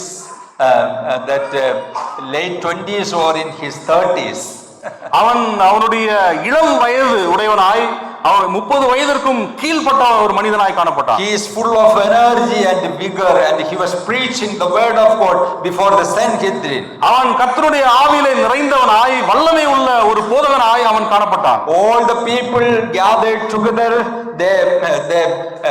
they were speaking loudly against this young man. இந்த வாலிபனுக்கு விரோதமாய் அங்கு அநேகர் அங்கு கூடி அவனுக்கு விரோதமாய் பேசினார்கள். They together decided to eliminate this person right now. அவர்கள் எல்லோரும் ஒன்று சேர்ந்து இவனை அழிக்க வேண்டும் என்று திட்டமிடுகிறார்கள். They stoned him to death. அவனை கல்லெறிந்து அங்கு கொலை செய்தார்கள் என்று பார்க்கிறோம். What a cruel death actually he suffered. எவ்வளவு ஒரு கொடூரமான ஒரு மரணத்தை ஸ்தேவான் இங்கு சந்திக்கிறதை பார்க்கிறோம். What a beastly act they did against this young man. இந்த ஒரு இளம் வாலிபனுக்கு விரோதமாய் மிருகத்தனமாய் அவர் நடந்து கொள்ளக்கூடிய காரியத்தை பார்க்கிறோம். And at the last moments of his death, what was his prayer? அவனுடைய இறுதியிலே அவன் மரிப்பதற்கு முன்பாக அவன் சொல்லின ஒரு சில வார்த்தைகள் என்ன? Oh, without tears, filled with eyes, we cannot read that prayer. இந்த ஒரு 60ஆம் வசனத்தை வாசிக்கும் பொழுது கண்ணீர் நிச்சயமாக நமக்கு வரும். Lord, do not charge them with this sin. அவனோ முழங்காற்படியிட்டு, ஆண்டவரே, இவர்கள் மேல் இந்த பாவத்தை சுமத்தாதிரும். And when he said this, he fell asleep. என்று மிகுந்த சத்தமிட்டு சொன்னான். இப்படி சொல்லி அவன் நித்திரை அடைந்தான். Lord, do not charge them with this sin. ஆண்டவரே, இவர்கள் மேல் இந்த பாவத்தை சுமத்தாதிரும். Actually, he was displaying the spirit of Jesus Christ. அங்கு கர்த்தராகிய இயேசு கிறிஸ்துவின் ஆவியை அங்கு அவன் வெளிப்படுத்துகிற ஒரு காட்சி. What a powerful prayer. எத்தனை வல்லமையான ஒரு ஜெபம் இந்த ஒரு ஜெபம் தெரியுமா? What a powerful example this person displayed. எவ்வளவு வல்லமையான ஒரு மாதிரியை இங்கு ஸ்தேவான் நமக்கு Who காண்பித்தார். can stand against such a victorious Christian? இவ்விதமான ஒரு வல்லமையான ஒரு வெற்றிகரமான ஒரு கிறிஸ்துவனுக்கு முன்பாக நிற்பவன் யார்? And the Lord heard that prayer. அந்த ஜெபத்தை கர்த்தராகிய தேவன் அவங்க கேட்டார். And at the right time, the champion of that murderous gangsters himself was that converted by the power of God. அந்த கொலைகார கூட்டத்திலே தலைவராக இருந்த அந்த சவுல் அவரை அங்கு கர்த்தராகிய தேவன் பின்பாக ரட்சிக்கிற ஒரு காரியத்தை பார்க்கிறோம். See, we know none of us face the situations like this. என்ன அருமையானவர்களே, இவ்விதமான ஒரு பிரச்சனை உங்கள் வாழ்க்கையில நிச்சயமாக நீங்கள் சந்திக்க. But we will say my situation, my feeling is important to me. I am not like Christ, I am not like Stephen. ஆனால் நாம் சொல்வதுண்டு, என்னுடைய பிரச்சனை வேறு, நான் இயேசு கிறிஸ்து அல்ல, நான் ஒரு ஸ்தேவான் அல்ல என்று நாம் சொல்லுவோம். The problems you made against me is very important for me. The problems you made against me is important for me. ஆனால் நீ எனக்கு விரோதமாய் செய்த எனக்கு கொடுக்கக்கூடிய இந்த பிரச்சனை மிக பெரிய பிரச்சனை என்று Lord, that actually wounded my feelings. அது என்னுடைய உணர்வுகளை அங்கு அதிகமாய் பாதித்தது. I was hurt so much to the depth of my heart. என்னுடைய இதயத்தின் ஆழத்திலே நான் அங்கு பாதிக்கப்பட்டேன். இதனால் He did not acknowledge my emotions. என்னுடைய உணர்வுகளை அவன் புரிந்து கொள்ளவில்லை. But still I trust in your power, Lord. ஆண்டவரே, இருப்பினும் கூட உம்முடைய வல்லமையிலே நான் விசுவாசிக்கிறேன். Help me to forgive. ஆண்டவரே, அவர்களை மன்னிக்க எனக்கு கிருபை பாராட்டும். Help me to pray for him. ஆண்டவரே, அவர்களுக்காக ஜெபிக்கும்படி எனக்கு உதவி செய்யும். It's a journey of victory. இதுதான் ஒரு வெற்றியுள்ள ஒரு கிறிஸ்தவ பயணம். Then another example of Paul. பவுலுடைய மற்றொரு உதாரணத்தை நாம் That will பார்க்கிறோம். open up our eyes. அங்கு நிச்சயமாக இந்த ஒரு உதாரணம் கண்களை திறக்கும். 2 Timothy chapter 4 verse 16. 2 தீமோத்தி 4 அதிகாரம். It's a very desperate situation. இது மிக மோசமான ஒரு சூழ்நிலை. 4 அதிகாரம் 16 16 4:16. Yes. நான் முதல் விசை உத்தரவு சொல்ல நிற்கையில் ஒருவரும் என்னோட கூட இருக்கவில்லை, எல்லாரும் என்னை கைவிட்டார்கள். அந்த குற்றம் அவர்கள் மேல் சுமராதிருப்பதாக. What a statement it is. எவ்வளவு ஒரு வல்லமையான ஒரு பிரதிபலிப்பு. It reflects his heart and also it reflects his prayer. இது பவுலுடைய இருதயத்தில் உள்ள இருக்கக்கூடிய அந்த காரியத்தை வெளிப்படுத்துகிறது. அவருடைய ஜெபத்தினுடைய காரியத்தை வெளிப்படுத்துகிறது. They all forsook me. It reveals the desperate situation Paul faced. ஒருவன் கூட என்னோடு இல்லை, எல்லோரும் என்னை கைவிட்டார்கள் என்று இங்கே பவுல் சொல்கிறார். May it not be charged against them was his prayer. அந்த குற்றம் அவர்கள் மேல் சுமராதிருப்பதாக என்று ஜெபிக்கிற ஒரு ஜெபத்தை பார்க்கிறோம். Most of us know that the situation Paul faced while he was in his first imprisonment in Rome. இங்கே அப்போஸ்தலனாகிய பவுல் அங்கு ரோம்லே அவர் அங்கு சிறை படும் பொழுது, not in the first imprisonment, in the second imprisonment. இந்த இரண்டாவது சிறை அடைப்பிலே நடந்த ஒரு காரியம். Maybe he was remembering his first judicial trial. அவர் முன்பு நடந்த அந்த விசாரிப்பை குறித்து நினைவு கூறுகிறார். He was saying that my first defense, probably his first judicial encounter. அங்கு முதலாவது அங்கு நீதி கிடைக்கும்படி நீதிமன்றத்தின் முன்பாக அவர் நிற்கும் பொழுது நடந்த சம்பவத்தை நினைவு கூறுகிறார். Then he was in the Roman prison. இப்போது அவர் அங்கு ரோம ஜெயிலிலே அங்கு காணப்படுகிறார். He expected the presence of many believers and leaders of the church. அங்கு அநேக தேவனுடைய மனிதர்கள், அங்கு சபை தலைவர்கள் அவரோடு கூட இருக்க வேண்டும் என்று அவர் விரும்பினார். Maybe he was expecting believers from or leaders from Roman church. It was a wealthy, influential church then. அங்கு ரோமாபுரியில் உள்ள சபையின் தலைவர்களோடும் வர வேண்டும் என்று அவர் எதிர்பார்த்திருக்க கூடும். Or other leaders from other areas of Christendom, he was expecting them. மற்ற கிறிஸ்தவர்கள் யாராவது வந்து அவரோடு கூட அங்க நிற்க வேண்டும் அவர் என்று விரும்பினார். Only a handful of Christians were with Paul. ஆனால் ஒரு சில நபர்கள் மாத்திரம் பவுலை பின்தொடர்ந்தனர். So he expected the presence of many of the Christian friends and leaders, but all forsook him. அவர் அநேக சபை தலைவர்கள் அவருக்கு உதவி செய்ய வேண்டும் என்று அவர் விரும்பினார். ஆனால் எல்லோரும் அவரை கைவிட்டார்கள்.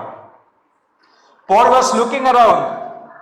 அங்கே பவுல் அங்கு தேடுகிறார், யாராவது அவருக்காக வந்தார்களா என்று. He expected many names but none of them visited him. அநேகரை அங்கு எதிர்பார்த்தார், ஆனால் ஒருவர் கூட காணப்படவில்லை. He was totally deserted. அவர் அங்கு கைவிடப்பட்டவராய் காணப்பட்டார். He was all alone. அங்கு அவர் தனியாக அவர் நின்று கொண்டிருக்கிறார். It was a thankless action. அது ஒரு நன்றி கெட்ட ஒரு பிரதிபலிப்பாய் அங்கு Many காணப்பட்டது. people actually Paul taught the message of gospel. அநேகருக்கு அங்கே அப்போஸ்தலனாகிய பவுல் அங்கு சுவிசேஷ சத்தியத்தை அங்கு போதித்தார். Many leaders whom he appointed as the leaders of the church. அநேக சபை தலைவர்களை அங்கு பவுல் அங்கு நியமித்தார். Many people whom Paul taught the word of God continually for many months and years. அநேகருக்கு இங்கே அப்போஸ்தலனாகிய பவுல் பல மாதங்கள் கர்த்தருடைய சத்தியத்தை வசனத்தை அங்கு போதித்தார். But he was forsaken. ஆனால் இறுதியிலே அவர் கைவிடப்பட்டவராய் தனிமையாய் நின்றார். Then what was the response of Paul? ஆனாலும் பவுலுடைய பிரதிபலிப்பு விவனமாய் இருந்தது. See, I was deserted, I was all alone, but Lord, you praying for them. நான் அங்கு கைவிடப்பட்டவனாய் அங்கு நின்றேன், ஒருவர் கூட எனக்கு உதவி செய்யவில்லை. இருப்பினும் ஆண்டவரே, அந்த குற்றம் அவர்கள் மேல் சுமராது இருப்பதாக என்று ஜெபிக்கிறார். This kindness action that did against Paul should not be remembered in the sight of the Lord. இந்த ஒரு நன்றி கெட்ட ஒரு பிரதிபலிப்பு, ஆண்டவரே இதன் நிமித்தமாக அவர்கள் மீது குற்றம் வரக்கூடாது என்று ஜெபிக்கிற ஒரு ஜெபத்தை நாம் இங்கே பார்க்கிறோம். Why did Paul, Christ, Stephen forgive all the people who disturbed them and persecuted them unconditionally? ஏன் கர்த்தராகிய இயேசு கிறிஸ்து, ஸ்தேவான் மற்றும் பவுல் அவர்கள் வாழ்க்கையிலே அவர்கள் பிரச்சனையை கொண்டு வரக்கூடிய நபர்களை சபிக்காமல், அவர்களுக்கு விரோதமாய் எதையும் செய்யாமல் அவர்களுக்காக வேண்டுதல் செய்தார்? I think for the sake of gospel. ஏனென்றால் நான் நினைக்கிறேன் அது நிச்சயமாக சுவிசேஷத்தின் நிமித்தமாய். The gospel message is the message of love and forgiveness. ஏனென்றால் சுவிசேஷ செய்தியானது அது என்ன செய்தி என்று பார்க்கும் பொழுது அன்பை குறித்தும் மன்னிப்பை குறித்ததான ஒரு செய்தி. And preaching the gospel and not forgiving cannot go together. அங்க சுவிசேஷத்தை பிரசங்கிக்கும் பொழுது அன்பும் மன்னிப்பும் ஒன்றோடு ஒன்று பிணைக்கப்பட்ட ஒரு காரியமாக இருக்கிறது. And also we are commanded to forgive one another. நாமும் New Testament. இந்த புதிய ஏற்பாட்டிலே நாம் ஒருவரை ஒருவர் மன்னிக்க வேண்டும் என்ற ஒரு சத்தியம் நாம் வாசிக்கிறோம். Ephesians chapter 4 verses 31 and 32. எபேசியர் 4ஆம் அதிகாரம் வசனம் 31 32. சகலவிதமான கசப்பும் கோபமும் மூர்க்கமும் தூக்குறலும் தூஷணமும் மற்ற எந்த துர்க்குணமும் உங்களை விட்டு நீங்க கடந்து ஒருவருக்கொருவர் தயவாயும் மன உருக்கமாயும் இருந்து கிறிஸ்துவுக்குள் தேவன் உங்களுக்கு மன்னித்தது போல நீங்களும் ஒருவருக்கொருவர் மன்னியுங்கள். Can we expect a lifestyle from a Christian? இவ்விதமான ஒரு வாழ்க்கை முறையை நீங்கள் கிறிஸ்துவினிடத்திலே எதிர்பார்க்க முடியுமா? His heart filled with the bitterness, wrath, anger, clamor, evil speaking, everything. சகலவிதமான கசப்பும் கோபமும் மூர்க்கமும் கூக்குரலும் தூஷணமும் என்று நாம் இங்கே பலவிதமான துர்க்குணத்தை நாம் இங்கே பார்க்கிறோம். See, it all would be expected. நிச்சயமாக இவ்விதமான ஒரு வாழ்க்கை முறை ஒரு கிறிஸ்துவினிடத்திலே காண முடியும். Paul exhorts the Ephesians in a way that be kind to one another. ஆனால் அப்போஸ்தலனாகிய பவுல் அந்த சபையாரை பார்த்து சொல்லுகிறார், நீங்கள் ஒருவரோடு ஒருவர் தயவாய் மன உருக்கமாய் இருக்க வேண்டும் என்று. Tender hearted, forgiving one another, even as God in Christ forgave you. கிறிஸ்துவுக்குள் தேவன் உங்களுக்கு மன்னித்தது போல நீங்களும் ஒருவருக்கு ஒருவர் மன்னியுங்கள் என்று சொல்கிறார். See, forgiving is a very serious act. என் அருமையானவர்களே, மன்னிப்பு என்ற ஒரு காரியம் ஒரு மிக மிக முக்கியமான ஒரு காரியம். Christ on the cross prayed for the soldiers that Lord you will forgive them because they don't know what they do. கர்த்தராகிய இயேசு கிறிஸ்து அந்த கல்வாரி சிலுவையிலே பிதாவே இவர்களை மன்னியும், தாங்கள் செய்வது இன்னதென்று அறியாது இருக்கிறார்களே என்று அங்கு ஜெபித்தார். In reality, actually what Christ was saying, நிஜத்திலே அங்க கர்த்தராகிய இயேசு கிறிஸ்து என்ன சொன்னார்? Lord, I accept the wounds they made against me. என் பிதாவே அவர்கள் எனக்கு செய்த எல்லா அநியாயத்தையும் நான் ஏற்றுக்கொள்கிறேன். All the injustices, I accept. எனக்கு விரோதமாய் செய்த அநீதி அனைத்தையும் நான் ஏற்றுக்கொள்கிறேன். Simply forgiving means I accept. ஆண்டவரே அவர்களை மன்னித்து விடுங்கள், அதை நான் ஏற்றுக்கொள்கிறேன் என்று சொல்கிறார். I don't want to do any retaliatory things against you. ஆண்டவரே எனக்கு விரோதமாய் செய்த அவர்களுக்கு விரோதமாய் எந்த ஒரு காரியத்தையும் நீ செய்ய வேண்டும் என்று நான் விரும்பவில்லை. But we can say that that's not human.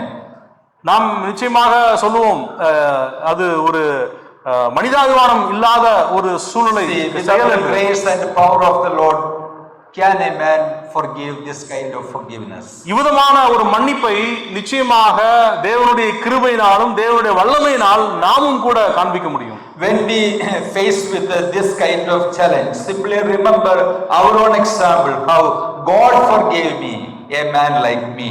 இவ்விதமான ஒரு சூழலை நீங்கள் கடக்கும் பொழுது தேவன் எவ்விதமாக உங்களுடைய பாவத்தை மன்னித்தார், உங்களுடைய குற்றங்களை மன்னித்தாரோ அதே போல் நாமும் மன்னிக்க வேண்டும் என்ற காரியத்தை நினைவு கூறுங்கள். Prior to the salvation, what are the nasty things I did against many people? ரட்சிக்கப்படுவதற்கு முன்பாக அநேகருக்கு விரோதமாக நான் செய்த அநியாயங்களை அநீதிகளை நீங்கள் நினைத்து பாருங்கள். I was a godless man. நான் ஒரு தேவனற்ற மனிதனாய் I respected nobody. நான் யாரையும் மதிக்கவில்லை. What are the bad things I did against many gentle people?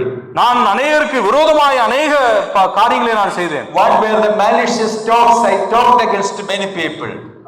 அநேகருக்கு விரோதமாய் நான் காரியங்களை பேசினேன். The moment I trusted Christ, what happened in my life? கர்த்தராகிய இயேசு கிறிஸ்துவை நான் விசுவாசித்த அந்த கணம் I was washed by the precious blood of the Lamb. அவருடைய பரிசுத்த திரு இரத்தத்தால் நான் கழுவப்பட்டேன். I was given the new white robe.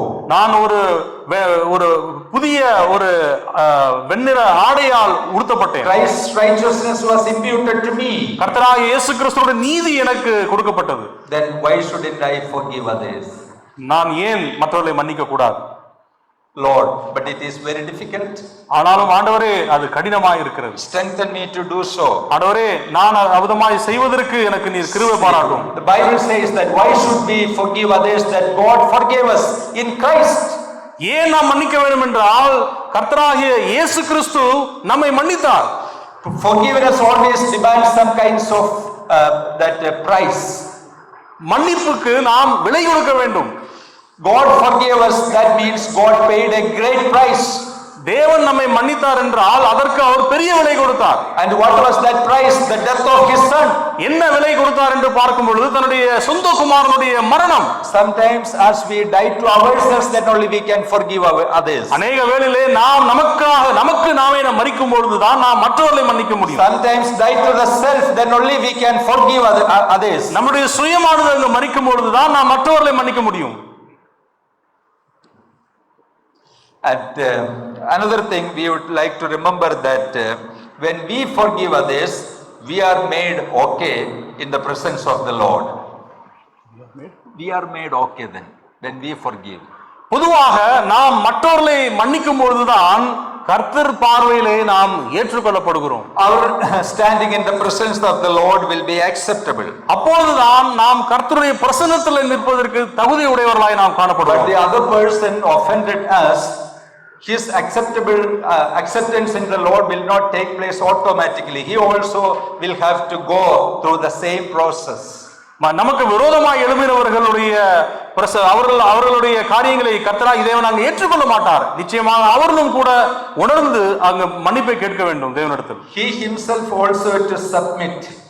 அவர்களும் கூட தேவனுக்கு முன்பாக அங்கு மண்டியிட வேண்டும். He should confess his own sins before the Lord. தேவனுக்கு முன்பாக அவருடைய பாவத்தை அவர்கள் அங்கு அறிக்கையிட வேண்டும். Otherwise himself will not be healed. அப்பொழுதுதான் அவர்களுக்கு அங்கு மன்னிப்பு கிடைக்கும். When Job began to pray for his friends, அங்கு யோபு தன்னுடைய நண்பர்களுக்காக அவன் ஜெபிக்கும் பொழுது, those friends are not that good friends. அவர்கள் நல்ல நண்பர்கள் அல்ல.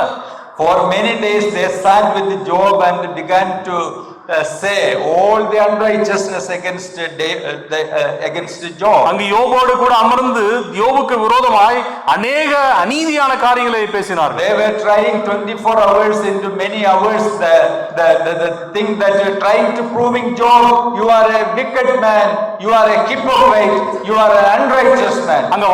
அங்கே பாதிப்புக்குள்ளா இருக்கக்கூடிய அந்த யோபை பார்த்து 24 மணி நேரம் அவனை பார்த்து நீ ஒரு ஒரு அநீதி நிறைந்த ஒரு மனிதன், அநீதியான வாழ்க்கை வாழக்கூடிய மனிதன், நீ விதமான பாவங்களை செய்தாய் என்று அங்கு குற்றப்படுத்திக் கொண்டே இருக்கக்கூடிய காட்சியை பார்க்கிறோம். They were arguing from many sides that have you been a righteous man? This kind of things would not have done in your life. அநேக விதமான வாக்குவாதங்களை அவர்கள் நடப்பித்தார்கள். நீ ஒரு நீதிமானா இருப்பாயானால் ஏன் விதமான அநீதியான காரியங்கள் உனக்கு விரோதமாய் நடக்கிறது? Show from history, show from experience any man that a righteous man be plagued like this. No. So you are not a righteous person. It was the argument of Job's friends. அவருடைய சுய அனுபவத்திலிருந்தும் வரலாற்றிலிருந்தும் அவர்கள் காண்பித்து, நீ நீதிமானாய் வாழ்ந்திருந்தால் இவ்விதமான ஒரு அநீதிகள் உனக்கு நிகழ்ந்திருக்க கூடுமோ என்று அநேக கேள்விகளை எழுப்பினார்கள். Job tried his level best to prove himself a righteous man, but failed. ஆனால் அந்த யோபு நான் ஒரு நீதிமான் என்பதை நிரூபிக்க அவன் அநேக முயற்சிகள் எடுத்தான். ஆனால் எல்லாவற்றிலும் எல்லாம் தோற்று போயிற்று. His friends also failed to prove that this person is an unrighteous person. அதே வேளையிலே யோபுடைய நண்பர்களும் கூட யோபு ஒரு அநீதியான ஒரு மனிதன் என்று அவர்களால் நிரூபிக்க முடியவில்லை. But Job was commanded to pray for these kinds of friends. ஆனால் கர்த்தராகிய தேவனோ யோபை பார்த்து இவ்விதமான நண்பர்களுக்காக நீ ஜெபிக்க வேண்டும் என்று சொல்கிறார். Can we pray for friends like those people? இவ்விதமான நண்பர்களுக்காக நாம் ஜெபிக்க முடியுமா? We will pray prayer of vengeance. ஆனால் நாம் ஆண்டவரே அவர் அழித்து போடும் என்று பழி வாங்கும் என்று நாம் ஜெபிப்போம். Lord, let the thunder come upon them. ஆண்டவரே அவர்கள் தலையிலே இடி விழட்டும் என்று நாம் ஜெபிப்போம். It's the correct translation.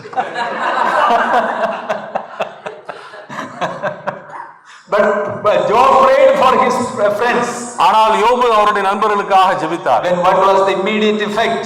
அதனுடைய உடனடி பிரதிபலிப்பு என்ன? When Job began to see his that skin, he was completely healed. யோபு நண்பர்களுக்காக ஜெபித்த முடித்த கணமே அவருடைய கைகள் சரீரத்தை பார்க்கும் பொழுது அவர் முற்றிலுமாக குணமடைந்தார். He was completely healed and blessed twicely. அங்கு கர்த்தராகிய தேவன் அவரை முற்றிலுமாக அங்கு சுகப்படுத்தி இரட்டிப்பாக அவரை ஆசீர்வதிக்கிற காரியத்தை பார்க்கிறோம். Whatever was lost to him, he was repaid doubly. அவர் இழந்த காரியத்தை கர்த்தராகிய தேவன் இரட்டிப்பாக அங்கு திரும்பி கொடுத்தார். See, forgiving prayer will be having its own reward.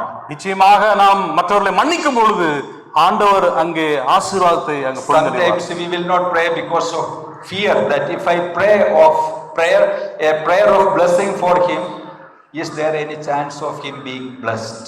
நாம் அநேக வேளையிலே நமக்கு விரோதமாக எழும்பக்கூடியவருடைய ஆசீர்வாதத்திற்காக நாம் ஜெபிப்பதில்லை, நாம் பயப்படுகிறோம். Out of that fear we will not pray for him. அந்த ஒரு பயத்தினாலே நாம் அவர்களுக்காக நாம் ஜெபிக்க மாட்டோம். But it's a test for us. அது நிச்சயமாக ஒரு சோதனையாக நாம் கருதலாம். If we begin to pray for our enemies and oppressors, நாம் நிச்சயமாக நம்முடைய விரோதிகளுக்காக நாம் ஜெபிக்கும் பொழுது தேவன் காரியங்களை செய்வார். God will give us more grace and we will be victorious and be blessed. நமக்கு இன்னும் அதிகமான கிருபைகளையும் வெற்றிகளையும் தேவன் நமக்கு தந்தருள்வார். At least we will be having a blessed sleeping hours. நாம் நிம்மதியாக உறங்க முடியும். As soon as we find our bed, we will begin to sleep so wonderfully nice. நம்முடைய படுக்கையிலே படுத்த உடனே நாம் தூங்கி விடுவோம். அந்த அளவுக்கு ஒரு சமாதானத்தோடு நாம் உறங்க முடியும். See, unforgiveness is against God's nature and God's will. மன்னிக்க முடியாது என்ற ஒரு காரியம் தேவனுக்கு விரோதமான ஒரு காரியம், தேவனுடைய சித்தத்திற்கும் விரோதமான ஒரு காரியம். Matthew chapter 18 verses 33 and 35. மத்தேயு 18ஆம் அதிகாரம் வசனம் 33 முதல் 35 வரை.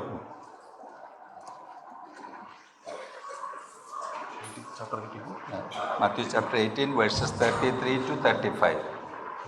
நான் உனக்கு இறங்கினது போல நீயும் உன் உடல் வேலைக்காரனுக்கு இறங்க வேண்டாமோ என்று சொல்லி அவனுடைய ஆண்டவன் கோபமடைந்து அவன் பட்ட கடனையெல்லாம் தனக்கு கொடுத்து தீர்க்கும் அளவும் உபாதிகளுக்கு அவனை ஒப்புக் கொடுத்தான். நீங்களும் அவனவன் தந்தன் சகோதரன் செய்த தப்பிதங்களை மனப்பூர்வமாய் மன்னியாமல் போனான். என் பரமபிதாவும் உங்களுக்கு இப்படியே செய்வார் என்றார்.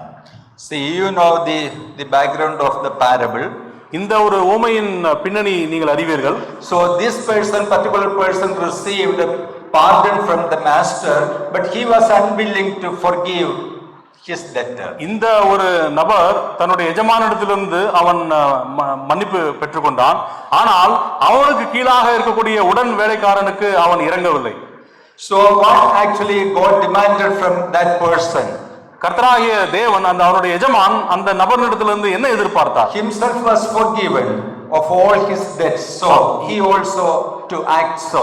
எப்படி அவனுடைய கடன்கள் எல்லாம் அவனுக்கு மன்னிக்கப்பட்டதோ அவ்விதமாக அவனுக்கு கீழே இருக்கக்கூடியவனுக்கு அவனுடைய கடனையும் இவன் மன்னிக்க வேண்டும் என்ற ஒரு எதிர்பார்ப்பை இங்கே நாம் பார்க்கிறோம். At the close, Lord says that so my heavenly Father also will do to you if each of you from his heart does not forgive his brother his trespasses. 35ஆம் வசனத்தில் வாசிக்கிறோம், நீங்களும் அவனவன் தன் தன் சகோதரன் செய்த தப்பிதங்களை மனப்பூர்வமாய் மன்னியாமற் போனால் என் பிதா பரமபிதாவும் உங்களுக்கு இப்படியே செய்வார் என்றார். I myself was forgiven, but I am not ready to forgive my wife. நான் மன்னிக்கப்பட்டேன், நானோ என்னுடைய மனைவியை மன்னிக்க என்னால் முடியவில்லை. I myself was forgiven of all my sins, but I am not willing to forgive my husband. என்னுடைய பாவங்கள் அனைத்தும் மன்னிக்கப்பட்டது, ஆனால் என்னுடைய புருஷனுடைய தவறுகளை என்னால் மன்னிக்க முடியல. That's why Lord reminded his people that the hardness of heart. அதனால்தான் கர்த்தராகிய இயேசு கிறிஸ்து நம்முடைய இருதயத்தின் கடினத்தை அங்கு எடுத்து உரைக்கிறார். Why you are unwilling to forgive? Because of the hardness of your heart. ஏன் அவர்களால் மன்னிக்க முடியவில்லை என்றால் அவருடைய இருதயம் அங்கு கடினமாக்கப்பட்டிருக்கிறது. Dear brothers and sisters, we experience God's compassion and pity on our lives. நம்முடைய வாழ்க்கையிலே தேவனுடைய இரக்கத்தையும் அவருடைய மனதுருக்கத்தை அனுபவித்த நாம், but we often fail to show that to others. அதை மற்றவர்களுக்கு காண்பிக்க நாம் தவறுகிறோம். Actually, in so doing, we are igniting the anger of God. இவ்விதமாய் நாம் பிரதிபலிக்கும் பொழுது தேவனுடைய கோபாக்கினைக்கு நாம் உள்ளாவோம். Some type of forgiveness which starts out of their mouth. அநேக வேளையிலே இந்த மன்னிப்பானது நம்முடைய வாய் மூலமாக வாயிலிருந்து அது பிறக்கும். So Lord says that each one of to forgive from his own heart. Underline that statement. From his heart. இங்கே மன்னிப்பானது ஒவ்வொருவரும் தன்னுடைய இருதயத்திலிருந்து மனப்பூர்வமாய் மன்னிக்க வேண்டும் என்று சொல்லுகிறார். As we forgive the problems and trespasses of others from the hearts, then we will not remind them while we talk to them. அநேக வேளையிலே நம் பிரச்சனைகள் நமக்கு விரோதமாய் செய்யக்கூடியவர்களை நாம் மனப்பூர்வமாய் நம் மனதளவில் அவர்களை மன்னிக்கும் பொழுது நிச்சயமாக அநேக பிரச்சனைகளுக்கு தீர்வு. Last week you did the same thing to me, and the day before that you did the same before me. Last year also you did this type of thing many times. We will not say so if we forgive from the heart. நீங்கள் ஒரு காரியத்தை மீண்டும் மீண்டும் அந்த தவறை இழைக்கும் பொழுது நீங்கள் உள்ளத்தின் ஆழத்திலிருந்து தவறை உணர்ந்து மன்னிப்பு கேட்பீர்களானால் மீண்டும் அந்த தவறை நீங்கள் செய்ய மாட்டீர்கள். Then there is another challenge in the context of the local church. ஸ்தல சபையிலே நாம் சந்திக்கக்கூடிய வேறு ஒரு சவால் என்னவென்றால், we practice forgiveness in our home and in the church. நாம் இந்த ஒரு மன்னிப்பை நம்முடைய சபையிலும் நம்முடைய வீடுகளிலும் அதை நாம் நடப்பிக்க வேண்டும். See, in home itself we face disagreements and shouts and unforgiveness. Then what more we can expect from a local church? நம்முடைய வீட்டிலே குடும்பத்திற்குள்ளாக இவ்விதமாக மன்னிக்க முடியாமல் அங்கு சண்டை சச்சரவு இருக்கும் பொழுது எப்படிப்பட்ட பிரதிபலிப்பை நாம் சபைக்குள்ளாக நாம் எதிர்பார்க்க முடியும்? Local church is the composition of many people from many backgrounds. ஸ்தல சபையை பார்க்கும் பொழுது அது பலவிதமான நபர்கள், பலவித பின்னணியிலிருந்து வரக்கூடிய நபர்கள் உள்ளடங்கிய ஒரு கூட்டம் என்று நாம் அங்கே பார்க்கிறோம். So even when we discuss or when we handle any problem in the local church, still we need to keep the spirit of forgiveness in the midst of disagreements and hot arguments. எவ்விதமான ஒரு பிரச்சனைகளாக அல்லது கருத்து வேறுபாடுகள் இருந்தாலும் கூட நாம் மன்னிக்க வேண்டும் என்ற ஒரு மனப்பான்மையோடு நாம் காரியங்களை நாம் அணுக வேண்டும். We may be wondering how it is possible in the local church. இது ஸ்தல சபையிலே சாத்தியமா என்ற ஒரு கேள்வி எழும்பலாம். It is possible, but we need to practice it. இது நிச்சயமாக சாத்தியம்தான், அதை நாம் நடைமுறைப்படுத்த வேண்டும். Some illustrations from the book of Acts we can see. Acts chapter 15 verse 2. அப்போஸ்தல நடவடிக்கைகள் 15ஆம் அதிகாரம் 2ஆம் வசனத்திலே நாம் அதை குறித்து See, some people from Judea came to Antioch and they tried to invade the church with very false doctrines. அங்கே யூதேயாவிலிருந்து அந்தியோக்கியா சபைக்கு ஒரு சில நபர்கள் வந்தார்கள். அவர்கள் சபையை ஆக்கிரமிக்க முயற்சிக்கிற ஒரு காரியத்தை பார்க்கிறோம். See, though Paul and Barnabas were very pious people, very godly people, but they had dissensions and disputes against these people. அங்கே பவுல் மற்றும் பர்னபாஸ் அவர்கள் தெய்வ மனிதர்களாக இருப்பினும் கூட இந்த நபர்களை பார்க்கும் பொழுது அவர்கள் அங்கு கோபமடைகிறதை பார்க்கிறோம். See, handling and tackling the issues in different situations demands different methods. ஒவ்வொரு சூழ்நிலைக்கு ஏற்றவாறு ஒவ்வொரு பிரச்சனைகளுக்கு ஏற்றவாறு நாம் கையாளக்கூடிய விதம் அங்கு மாறுபடும். Say somebody they dishonored me, it's a problem and I handle because it's a one-to-one problem. But in the church somebody came and attacked the doctrine that we are teaching in the church, it is another situation. அங்கு இவ்விதமாக சபையிலே ஒரு உபதேசத்தை குறித்ததான ஒரு கருத்து வேறுபாடு ஏற்படும் பொழுது நாம் அதை வேறு விதமாக கையாள வேண்டும். One brother stood up and spoke against the deity of Christ. I forgave him. ஒரு மனிதன் கிறிஸ்துவனுடைய தெய்வீகத்துவத்திற்கு விரோதமாய் அங்கு தவறான ஒரு போதகத்தை அங்கு போதித்தார். நான் அவரை மன்னித்தேன். Another brother stood up and started to prophesy. அங்கு ஒரு சகோதரன் எழுந்திருச்சு நின்று அங்கு தீர்க்க தரிசனம் உரைக்க ஆரம்பித்தான். And he spoke as if all that were revelations of God. அவன் எவ்வளவாய் பேசினான் என்றால் தேவன் அவனுக்கு தனித்துவமான ஒரு வெளிப்பாடு அவனுக்கு கொடுக்கப்பட்டது போல பேசினான். Then I simply prayed, Lord, he does not know what he is doing, therefore you will forgive him. நான் உடனடியாக ஆண்டவரே அவன் என்ன செய்கிறான் என்று புரியாமல் அவன் செய்து கொண்டிருக்கிறான், அவனை மன்னியுங்கள் என்று நான் ஜெபித்தேன். So by that prayer we cannot solve the problem issued in the church. அந்த ஜெபத்தின் மூலமாக அந்த பிரச்சனைக்கு தீர்வு காண முடியாது. So some people from Judea came to Antioch and started to teach that Paul was misleading you. Actually you people to subject circumcision, then only you will be saved. And then Paul did not say that, Lord, what they do speak they don't know, therefore forgive them. அங்கு அந்தியோக்கியாவிலிருந்து அங்கு அந்த யூதேயாவிலிருந்து வந்த நபர்கள் இவ்விதமாக நீங்கள் விருத்த சேதனம் செய்ய வேண்டும், அது மிக முக்கியமான ஒரு காரியம், ரட்சிக்கப்படுவதற்கென்ற ஒரு காரியத்தை அங்கு தவறாக போதிக்கும் பொழுது அங்கு பவுல் விதமாக பிரதிபலித்தார். ஆண்டவரே அவர்களை மன்னியும், அவர்கள் செய்வது புரியாமல் செய்கிறார்கள் என்று ஜெபித்தாரா? So different cases has to be handled differently. ஆகையால் ஒவ்வொரு பிரச்சனையை நாம் ஒவ்வொரு விதமாக நாம் கையாள வேண்டும். See, when Paul and Barnabas had no small dissension and dispute with them, they determined that Paul and Barnabas and certain others of them should go up to Jerusalem to the apostles and elders about this question. Which verse it is? Verse 2.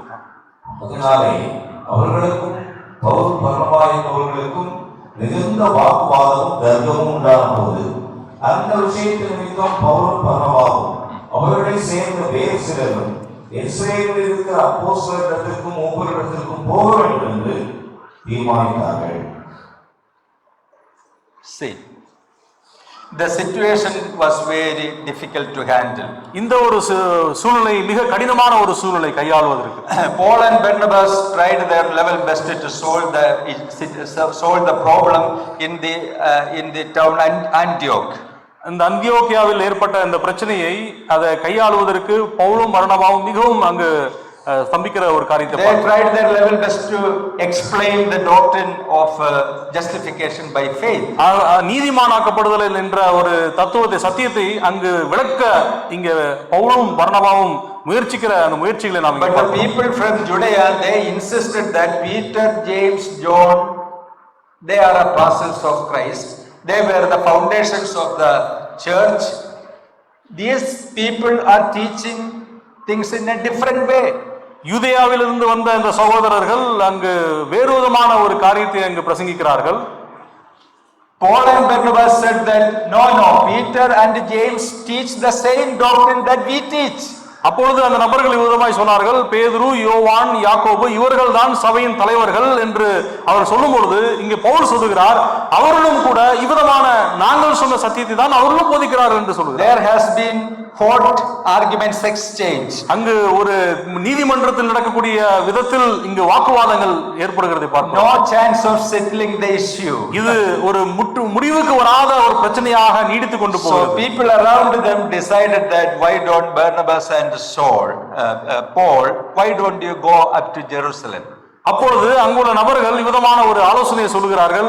அங்கு பவுலும் பர்னபாவும் ஏன் நீங்கள் எருசலேமுக்கு போகக்கூடாது இந்த பிரச்சனையை தீர்வு காண? Because the issue was not an issue of money or something like that, but it was an issue related with the doctrines. ஏனென்றால் இது ஒரு பண பிரச்சனை அல்ல, இது ஒரு உபதேச பிரச்சனை. So they went up to Jerusalem. ஆகையால் அவர்கள் எருசலேமுக்கு புறப்பட்டு And சென்றார்கள். as they reached Jerusalem, what happened instantly? அங்கு எருசலேம் நெருங்கின உடனே நடந்த சம்பவம் என்ன? Acts chapter 15 verses 6 and 7. Now the apostles and elders came together to consider the matter. See, they came together to consider the matter. அங்கு 6ஆம் வசனத்திலே வாசிக்கிறோம், அப்போஸ்தலரும் மூப்பரும் இந்த காரியத்தை குறித்து ஆலோசனை பண்ணும்படி கூடினார்கள் என்று வாசிக்கிறோம். Still there was much dispute among them. அவர்களுக்கிடையே இன்னும் அதிகமாக அந்த தர்க்கம் உண்டானதை நாம் வாசிக்கிறோம். 7ஆம் வசனம். And Peter, James and others tried their level best to solve the issue on the basis of the teachings of the scriptures. அங்கு பேதுருவும் மற்ற சகோதரர்கள் எல்லோரும் அங்கு காரியத்தை அங்கு நல்ல விதமாய் தீர்வு காண வேண்டும் என்ற ஒரு முயற்சி எடுக்கிறதை நாம் அங்கு பார்க்கிறோம். Finally the problem was solved, we know from the word.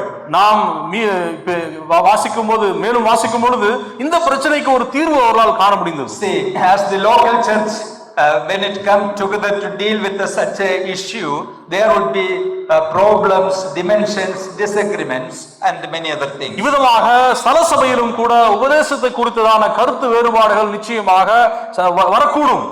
See, all disagreements are not sinful, not the point. All disagreements are not sinful. எல்லா கருத்து வேறுபாடுகள் பாவம் அல்ல, எல்லா பாவங்களும் கருத்து வேறுபாடுகள் அல்ல. Some disagreements are very healthy for the healthy church. சில வேளை நம்முடைய கருத்து வேறுபாடுகள் நம்முடைய சபையின் ஆவிக்குரிய ஒரு ஆரோக்கியத்திற்கு அது வழிவகுக்கக்கூடியதாய் காணப்படும். Why I am disagreeing with you? ஏன் நான் உங்களோடு நான் ஒத்து போகவில்லை இந்த கருத்து? Because I am an adult person, I have my own view of this matter. ஏனென்றால் நான் முதிர்ந்த ஒரு சகோதரன், எனக்கு இந்த ஒரு காரியத்தை குறித்துதான வேறு ஒரு கருத்து உண்டு. I also try to read and study the word of God. That's why I form an opinion like this. நான் இவ்விதமான ஒரு கருத்துள்ளவனாய் இருக்கிறேன் என்றால் நான் சத்திய வசனத்தை படித்து புரிந்து கொண்ட விதம் அபதம். Then he says that he has his own opinions also. Okay, there is no problem. அப்பொழுது அந்த மற்ற நபரும் அவருடைய கருத்தை அங்கு சொல்லுகிறார், இருக்கட்டும். Then why don't we come together to discuss the matter, to consider the matter on the basis of the teachings of the word? இருக்கட்டும், பிரச்சனை இல்லை. நாம் ஏன் இருவரும் அமர்ந்து காரியத்தை சரியான விதத்தில் புரிந்து கொள்ள கூடாது? Sometimes the meeting will last years, weeks and months. அநேக வேளையிலே அவதமான ஒரு சந்திப்பானது கூட்டமானது அங்கு வாரங்களும் மாதங்களும் கடந்து போகும். Anyway, they search the scriptures and finally they can come to a point of solution. இறுதியிலே அவர்கள் வேதத்தை புரட்டி அங்கு பார்க்கும் பொழுது இறுதியிலே அவர்கள் ஒரு முற்றுப்புள்ளி வைக்க முடியும் அந்த பிரச்சனை. See, for the settlement of the problems inside the local church, much prayer, much grace and much trust in the Lord necessary. ஆகையால் சலசபைக்குள்ளாக இருக்கக்கூடிய பிரச்சனைகளுக்கு தீர்வு காண வேண்டும் என்றால் நிச்சயமாக நாம் அதிகமாய் நாம் ஜெபிக்க வேண்டும். Sometimes the problem is that the arguments put forward by that brother, I take emotionally and personally that this person whom I taught spoke against me. அநேக வேளையிலே பிரச்சனை என்னவென்றால் அந்த நபர், நான் அவருக்கு காரியங்களை கற்பித்தேன், அந்த நபர் எனக்கு விரோதமாய் இந்த ஒரு காரியத்தை சொல்லிவிட்டார் என்ற ஒரு உணர்வுபூர்வமாய் நாம் பிரதிபலிப்போம். You should not take such situations emotionally and personally. If you take emotionally and personally, you cannot control it. நீங்கள் இவ்விதமான ஒரு பிரச்சனையை நீங்கள் உணர்வுபூர்வமாக நீங்கள் கையாளுவீர்களானால் நிச்சயமாக நீங்கள் தோற்று போய் விடுவீர்கள். Say, look impassionately at the teachings of the word of God. நீங்கள் தேவனுடைய சத்திய வசனத்தின் வெளிச்சத்திலே நீங்கள் இந்த காரியத்தை நீங்கள் காண வேண்டும். Chapter 22, that Lord was reminding the Sadducees that you are going wrong because you don't know the scriptures and the power of God. இங்கே கர்த்தராகிய இயேசு கிறிஸ்து அந்த சதுசேயர்களை பார்த்து அவர் இந்த காரியம் உங்களுக்கு இன்னும் தெரியவில்லையா என்று கேட்கக்கூடிய ஒரு காரியம். Why people go wrong? Because of the ignorance of the word of God. ஏன் அங்கு தவறு இழைக்கிறார்கள் என்றால் அவர்கள் இன்னும் புரியாதவர்களாக, சத்தியத்தை புரியாதவர்களாக இருப்பதனால். Some people simply speak some things and they run away. அநேகர் ஒரு காரியத்தை சொல்லிவிட்டு அவர் கடந்து போய் விடுவார்கள். They are not ready to hear the other arguments of the same point. அவர்கள் மற்றவர்களுடைய காரியத்தை அவர்கள் புரிந்து கொள்ள மாட்டார்கள். They wanted to ignite the situation, not to solve the situation. பிரச்சனைக்கு தீர்வு காணுவதை காட்டிலும் அவர்கள் பிரச்சனையை அதிகரிக்கக்கூடிய காரியங்களை செய்வார்கள். We are helpless with such people. அவதமான நபர்களை குறித்து நாம் நிச்சயமாக அவர்களை கையாள முடியாது. They are immature people. ஏனென்றால் அவர்கள் முதிர்ச்சி அற்றவர்கள். Mature people, what they will do? முதிர்ச்சி அடைந்த ஒரு நபர் என்ன செய்வார்?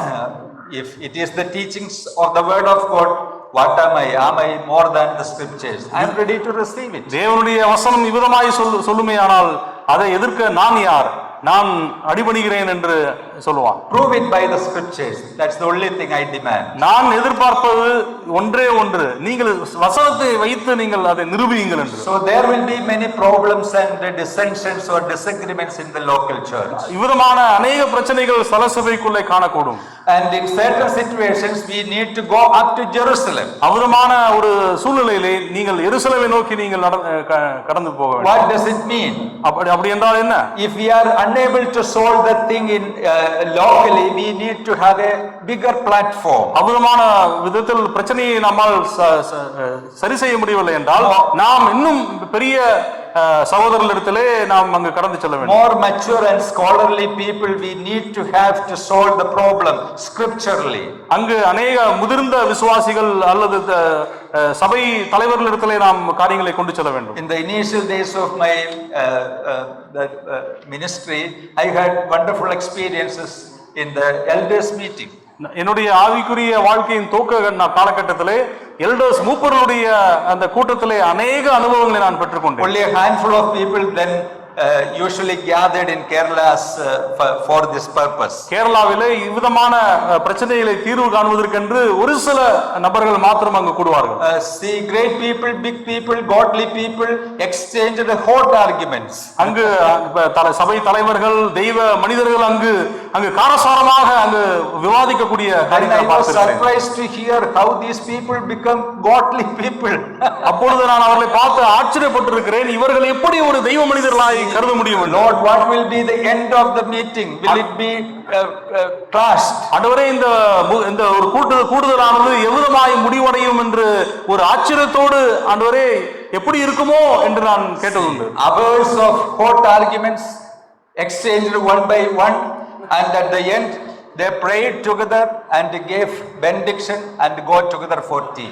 அவர்கள் அமுதமாய் காரசாரமாக விவாதித்து விட்டு அங்கு கூடி இறுதியிலே ஜெபித்து அவர்கள் அங்கு ஒற்றுமையோடு அவர்கள் கைகோர்த்து கடந்து செல்லக்கூடிய And they planned the next meeting date. அதோடு மட்டுமில்லாமல் அடுத்த மீட்டிங்கான டேட்டையும் கூட அவர்கள் அங்கு ஆயத்தப்படுத்தினார்கள். And they traveled together. அவர்கள் ஒன்றாக பயணித்து அவர்கள் திரும்பி சென்றார்கள். Slow by slow I learned a very important lesson. இப்படிதான் நான் கொஞ்சம் கொஞ்சமாக மிக முக்கியமான ஒரு சத்தியத்தை அவர்கள் வாழ்க்கையிலிருந்து நான் கற்றுக்கொண்டேன். See, there could be disagreements because I am an adult individual, he is an adult individual, he has his own opinion, I have my own argument, so there is disagreements. That does not mean that it is always sinful. நிச்சயமாக கருத்து வேறுபாடுகள் வரக்கூடும். ஏனென்றால் அவர்களும் முதிர்ந்த ஒரு விசுவாசி, நானும் ஒரு முதிர்ந்த ஒரு நபர். ஆகையால் நிச்சயமாக நாம் புரிந்து கொள்ளக்கூடிய காரியத்திலே கருத்து வேறுபாடுகள் வரும். அது பாவம் அல்ல. See, as we come and sit together and prayerfully discuss the things one by one on the basis of the scriptures, there will be a settlement, permanent settlement. நாம் அங்கு அமர்ந்து காரியங்களை வேதத்தின் வெளிச்சத்திலே நாம் அங்கு படிக்கும் பொழுது நிச்சயமாக காரியங்கள் அங்கு சுமூகமாக முடிவடையும். See, problems, hatred, malice talks that may take place anywhere among the believers. விசுவாசிகளுடைய வாழ்க்கையிலே பிரச்சனைகள், அங்கு எதிர்த்து பேசக்கூடிய தீமையாக பேசக்கூடிய அநேக பிரச்சனைகள் அங்கு வரக்கூடும். But how we handle it, that's more important. அதை எவ்விதமாக நாம் கையாளுகிறோம் என்பதுதான் மிக முக்கியமான ஒரு காரியம். May God bless all of us. கர்த்தர் தாமே நம் அனைவரையும் ஆசீர்வதிப்பாராக. I express my sincere thanks to you all that being invited for this camp and having the opportunity to talk from the scripture. இந்த முகாமிற்கு என்னை அழைத்ததற்காக நான் உள்ளத்தின் ஆழத்திலிருந்து நான் நன்றிகளை தெரிவித்துக் கொள்கிறேன். Pray for me and our family and the ministry. எனக்கும் என்னுடைய குடும்பத்திற்கும் எங்களுடைய ஊழியத்திற்கும் நீங்கள் ஜெபித்துக் கொள்ளுங்கள் என்று கேட்டுக்கொள்கிறேன். நன்றி.